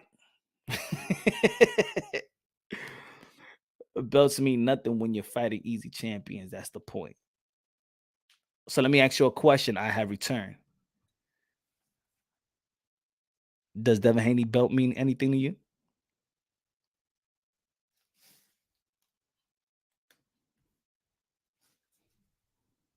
Hmm?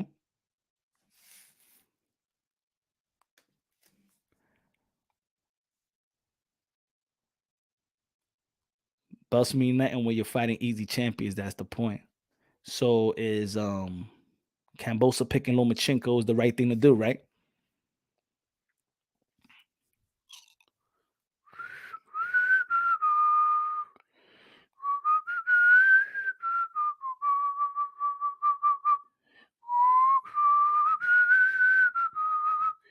No. Email champ. They were so easy, nobody was undisputed. I want him to fight Haney first. Nah. Why fight Haney?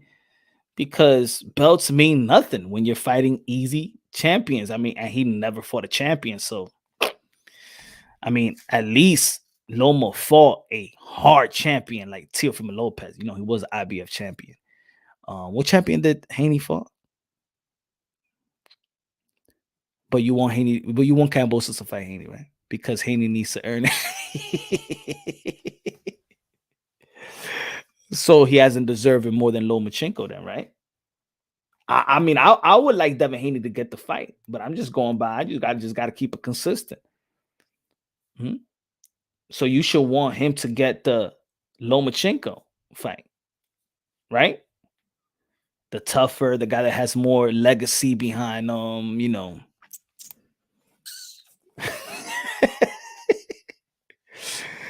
Oh man. You mean what champion accepted Haney? Look, I want I want Devin Haney to fight George Kambosos. That was the primary fight, right? But it's something that's going on behind the scenes. It's going to be on the business. The business is something going on in business that, you know, it's hard to give anybody the benefit of the doubt. You know what I'm saying? I said a long time ago. I said this was going to happen. I said the WBO was going to mandate Lomachenko. They knew that. If I know that, they knew that. If I knew that, they knew that. Eddie Hearn knew that. Just like Lou DiBella knows that. Eddie Hearn know that. Just like Loma, just like Top Rank know it. Y'all know that. So why you ain't lock that shit down? Why you ain't lock it down?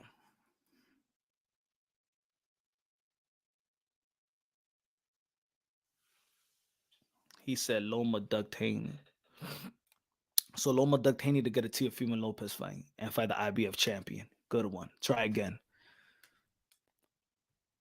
You's a liar! So Lomachenko ducked Devin Haney to fight the IBF champion Teofimo Lopez. Does that make any sense? But you just saying that he should fight. Stop. Come on, help me out here, bro. Help me out here, brother. So Lomachenko dug Devin Haney to fight the champion Teofimo Lopez, who knocked out Richard Comey. That's what you're saying? You's a liar! Oh my god, man. This shit is so easy, man.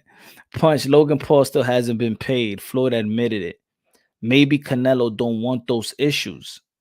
And you know what? I didn't want to touch on that on the Logan Paul. And I did watch the whole interview. Shout out to Pivot Podcast. I did watch the whole interview with Floyd Mayweather.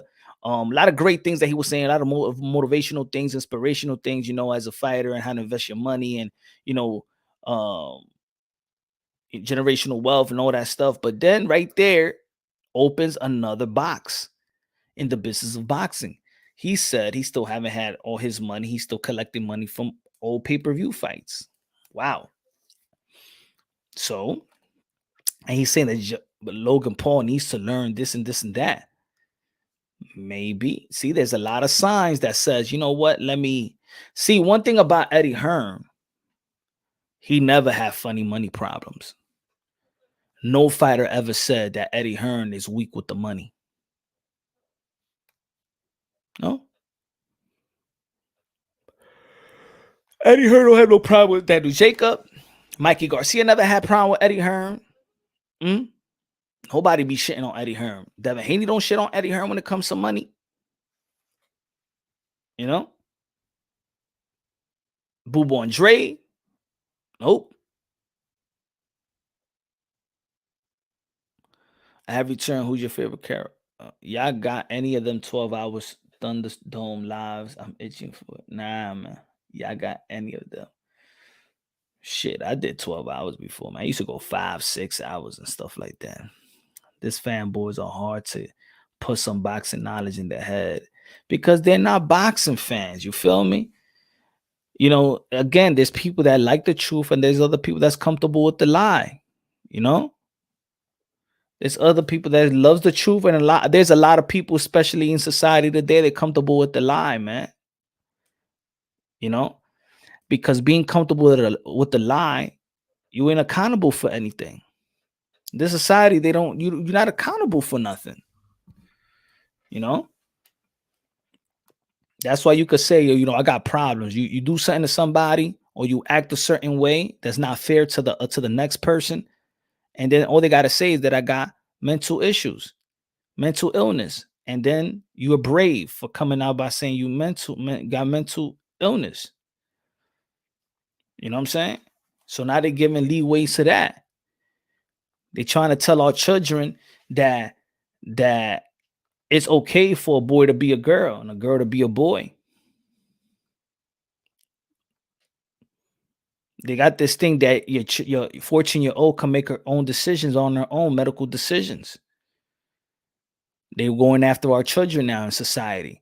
So there's a lot of devilish things going in society. And then when we're talking about boxing, a lot of that type of mindset goes into the sport of boxing. So you hear dumb shit like Lomachenko dug Devin Haney to fight Teofimo Lopez.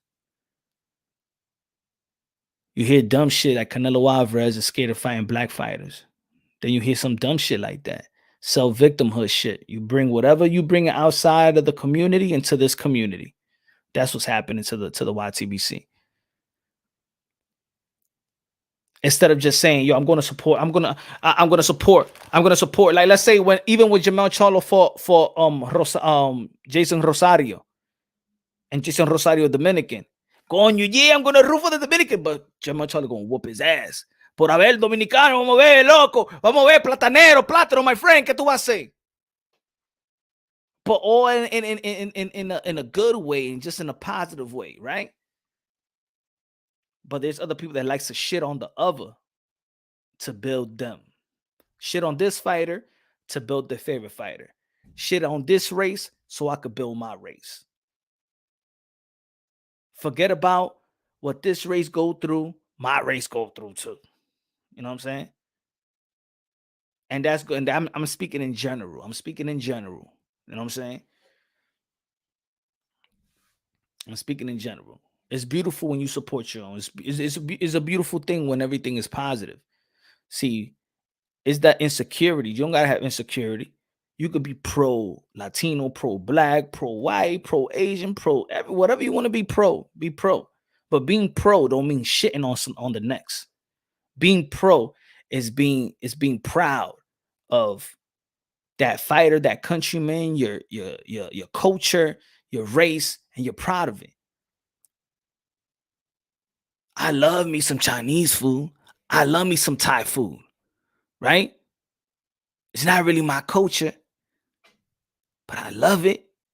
But ain't nothing better than arroz con guandole. Y tú sabes, pollo guisado, bien cocinado. Ensalada de papa. Tú sabes. O mangú con los 3 golpes. It's my breakfast. That's the best breakfast. Dame eso. Yo no quiero pancake. I don't want oatmeal. Yo no quiero esa vaina. Dame mangú con los 3 golpes, señor. That's the problem. The problem in the YTBC is not that, oh man, there's channels that it could be pro black or pro Latino or pro UK and they shit on no. That's a problem. Shit on everybody else. But being pro but respecting everybody else. Like when somebody be like, yo, if you black man, I'm going for the black fighter. I'd rather die with my black people. You feel me? That's cool. That's cool. But saying Latinos ain't shit or vice versa. Hey, siempre voy con los latinos. Por estos negros son sus. Nah, eso es malo también. Eso no se hace. That's bad too.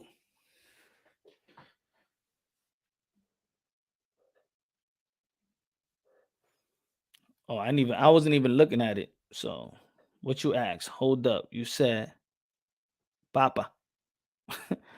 Punch. Who wins? Valdez or Shakur? Shakur Stevenson. Shit. I got Shakur Stevenson. Shakur Stevenson is quicker. In my opinion, Shakur Stevenson is quicker. Shakur Stevenson got better movement. Shakur Stevenson is rangier. Shakur Stevenson, for me, got a better IQ. Shakur Stevenson got a better defense. Shakur Stevenson leads it in almost every category.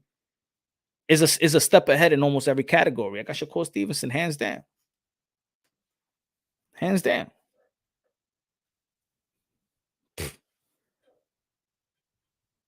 Shakur Stevenson, hands down.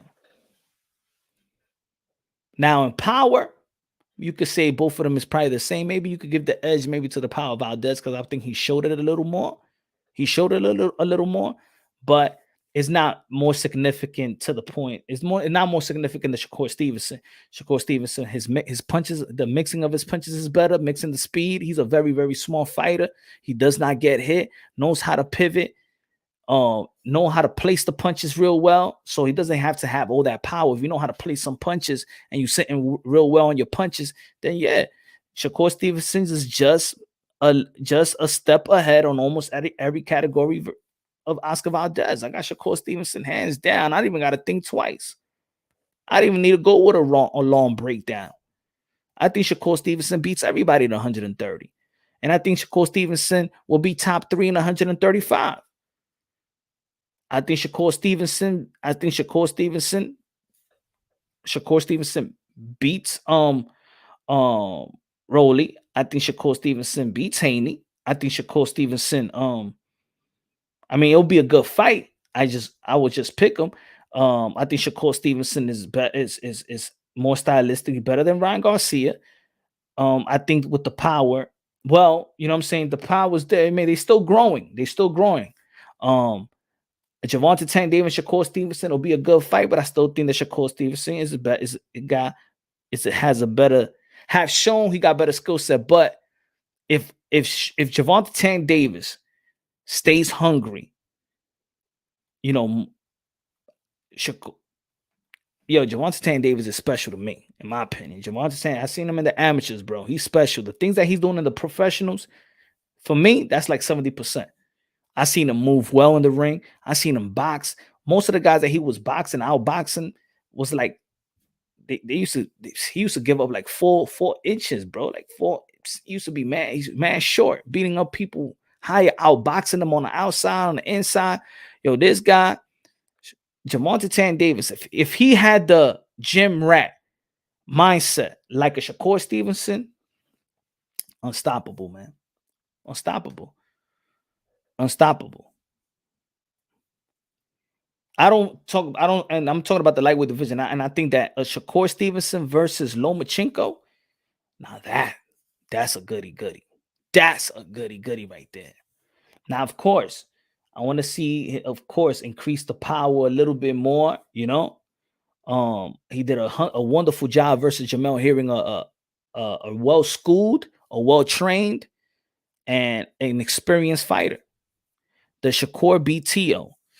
That's a little tough. That was the fight of the lightweight division, and I don't think because I think, okay, this is what I say. Shakur Stevenson, overall skill set is beautiful, but there's something that Tio, Gervonta Tank Davis, Virgil Ortiz, Bruce Ennis have, Brandon Lee have something that you just can't teach. The difference between, that's why I say I will pick Tio. Maybe Tio has the boxing ability, has the God-given power, and have the athleticism. It's the reason why Lomachenko couldn't find that angle. He couldn't find that angle. So that's the difference between those fighters. They got a something that you can't teach. Power. God-given ability. No. Shakur don't have that God-given ability to have power. Just like Chris Colbert don't have that God-given ability. They don't have power like that. They could place the punches real good, but they don't got no more power. That's something that is not taught. What Tio has, Gervonta Tank Davis have, Virgil Ortiz, Bruce Ennis, Brandon Lee in terms of power, placing the power and knocking you out like that. They don't got it like that. So with that, now if Tio didn't have the athleticism but have everything else, probably Shakur Stevenson. But matching the athleticism, when he's right, it's gonna be tough. That's Shakur Stevenson. I think right now Tio beat Shakur Stevenson. But it will be a good fight. It will be close. It will be real close. I really want to see how Teofimo Lopez is going to be in the 140. But that's 140. So right now, I'm just talking about 135 and down for Shakur Stevenson. Shakur Stevenson, Lomachenko, I think is the fight. Shakur Stevenson, Lomachenko, I think that's like that's the technical fight I would love to see right there. Skill for skill, Shakur is the best.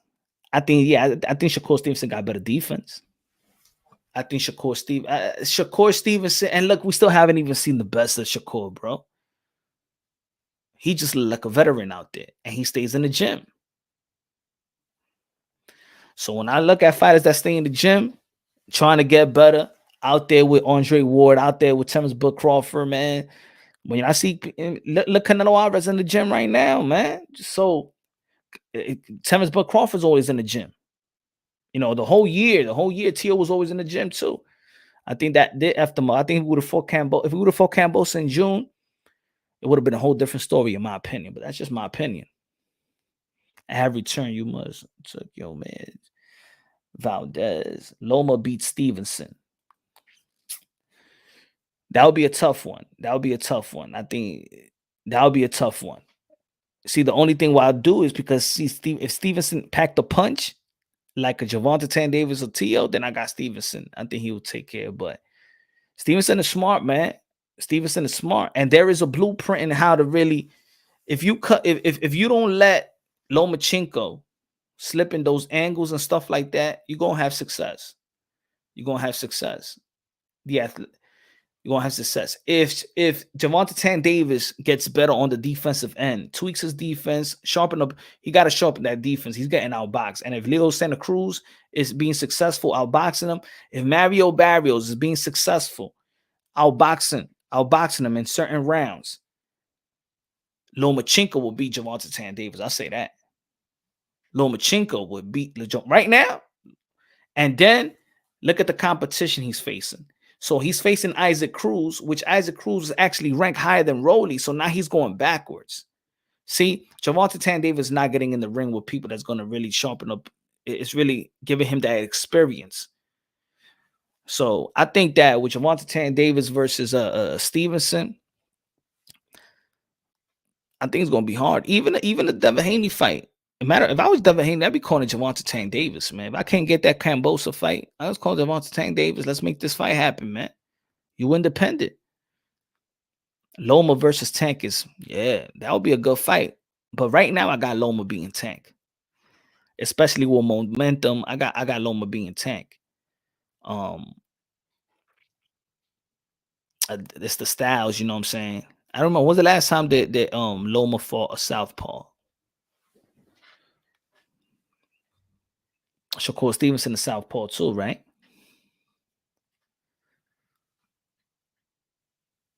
I got Loma versus Tank. Yeah, I got Loma. Haney versus Shakur is good. Haney versus Shakur is real good. Matter of fact, shit, I would like to see. I'd like to see Chris Colbert and Shakur too. I want to see that fight. Punch. Brandon Lee needs more exposure on here. Oh yeah, you already know I interview Brandon Lee here. It's my guy, man. Brandon Lee. I like Brandon Lee, man. Brandon Lee, yeah, man. He got power, bro. He got a great amateur background as well. Brandon Lee, yo, that's why I know I said that the 140-pound division is very dangerous. The 140-pound division is very dangerous, man. It's not easy. It's not no cakewalk, and this is why they're going to be reluctant to move to 140. So I'm telling y'all, these guys in the 135 that we know that's already outgrown 135, they grown men. They can't be. They've been sitting at, you know what I'm saying? Devin Haney, Ryan Garcia. That's it. Their body's gonna go to 100, 140, but it ain't no easy. It ain't no easy. It's harder than 135. When I'm talking about hard, is because you got dudes that could crack. You got dudes that could crack. You still got Jose Ramirez. You got Josh Taylor. You got the King. You got Josh Taylor. You got Tio moved up. You got Barbosa. You got Jose Cepeda. You got Regis Prograis, bro. Regis Prograis, in which that fight I gave it a draw. I ain't give that win to Taylor. I thought it was a draw, but it is what it is, man. But yo, man, tomorrow, good looking now, man. Think people that was in the live in the chat, all that stuff, man. Good looking now, man. Love y'all for staying tuned. My comp is a liar. Why? I don't know, man. I don't know, man. Maybe he need to check his source, yo. I think right now my comp is right there, like arguing with his source. Yo, my man, you making me look bad out here. Punch, you laugh at Rolly, but I think dude KOs most of these dudes. I like Rolly, but technically sound he can't hold a candle with T.O. Can't I'm not gonna say hold a candle, man, but I'm just saying technically wise with T.O., Shakur, Haney, Tank, Loma. Now he could be a juggernaut. There's a lot of people that he could be. I think put it this way. How about this? Rolly could be the Mayorga of this generation. How about that? Mayorga got some good wins. So I say Rolly is the Mayorga of this generation. How about that? Of this young generation. He could succeed with that style. He could succeed not being technically savvy like that. But I say, well, yeah, Rolly. But we need a Rolly. See, not everybody got to be a Devin Haney. Not everybody got to be a Javante Tan Davis or Tio or Loma. We need guys like that. We need guys like Rolly, bro. But man, good looking now, y'all. I love y'all, man. Take care of yourself. Probably go live tomorrow night. Let me drop some videos. Let me do probably a podcast. Y'all can have something to listen to. Subscribe to the podcast as well, the Smelling Salt Podcast. You can get on Spotify, Google Play, everything Apple, all those podcasts. Probably going to lay down the podcast right quick. And then in the morning, I'm going to upload this. When y'all going to work or whatever, y'all working out, I can listen to some boxing shit. All right? Love y'all. God bless. And on to the next, bros.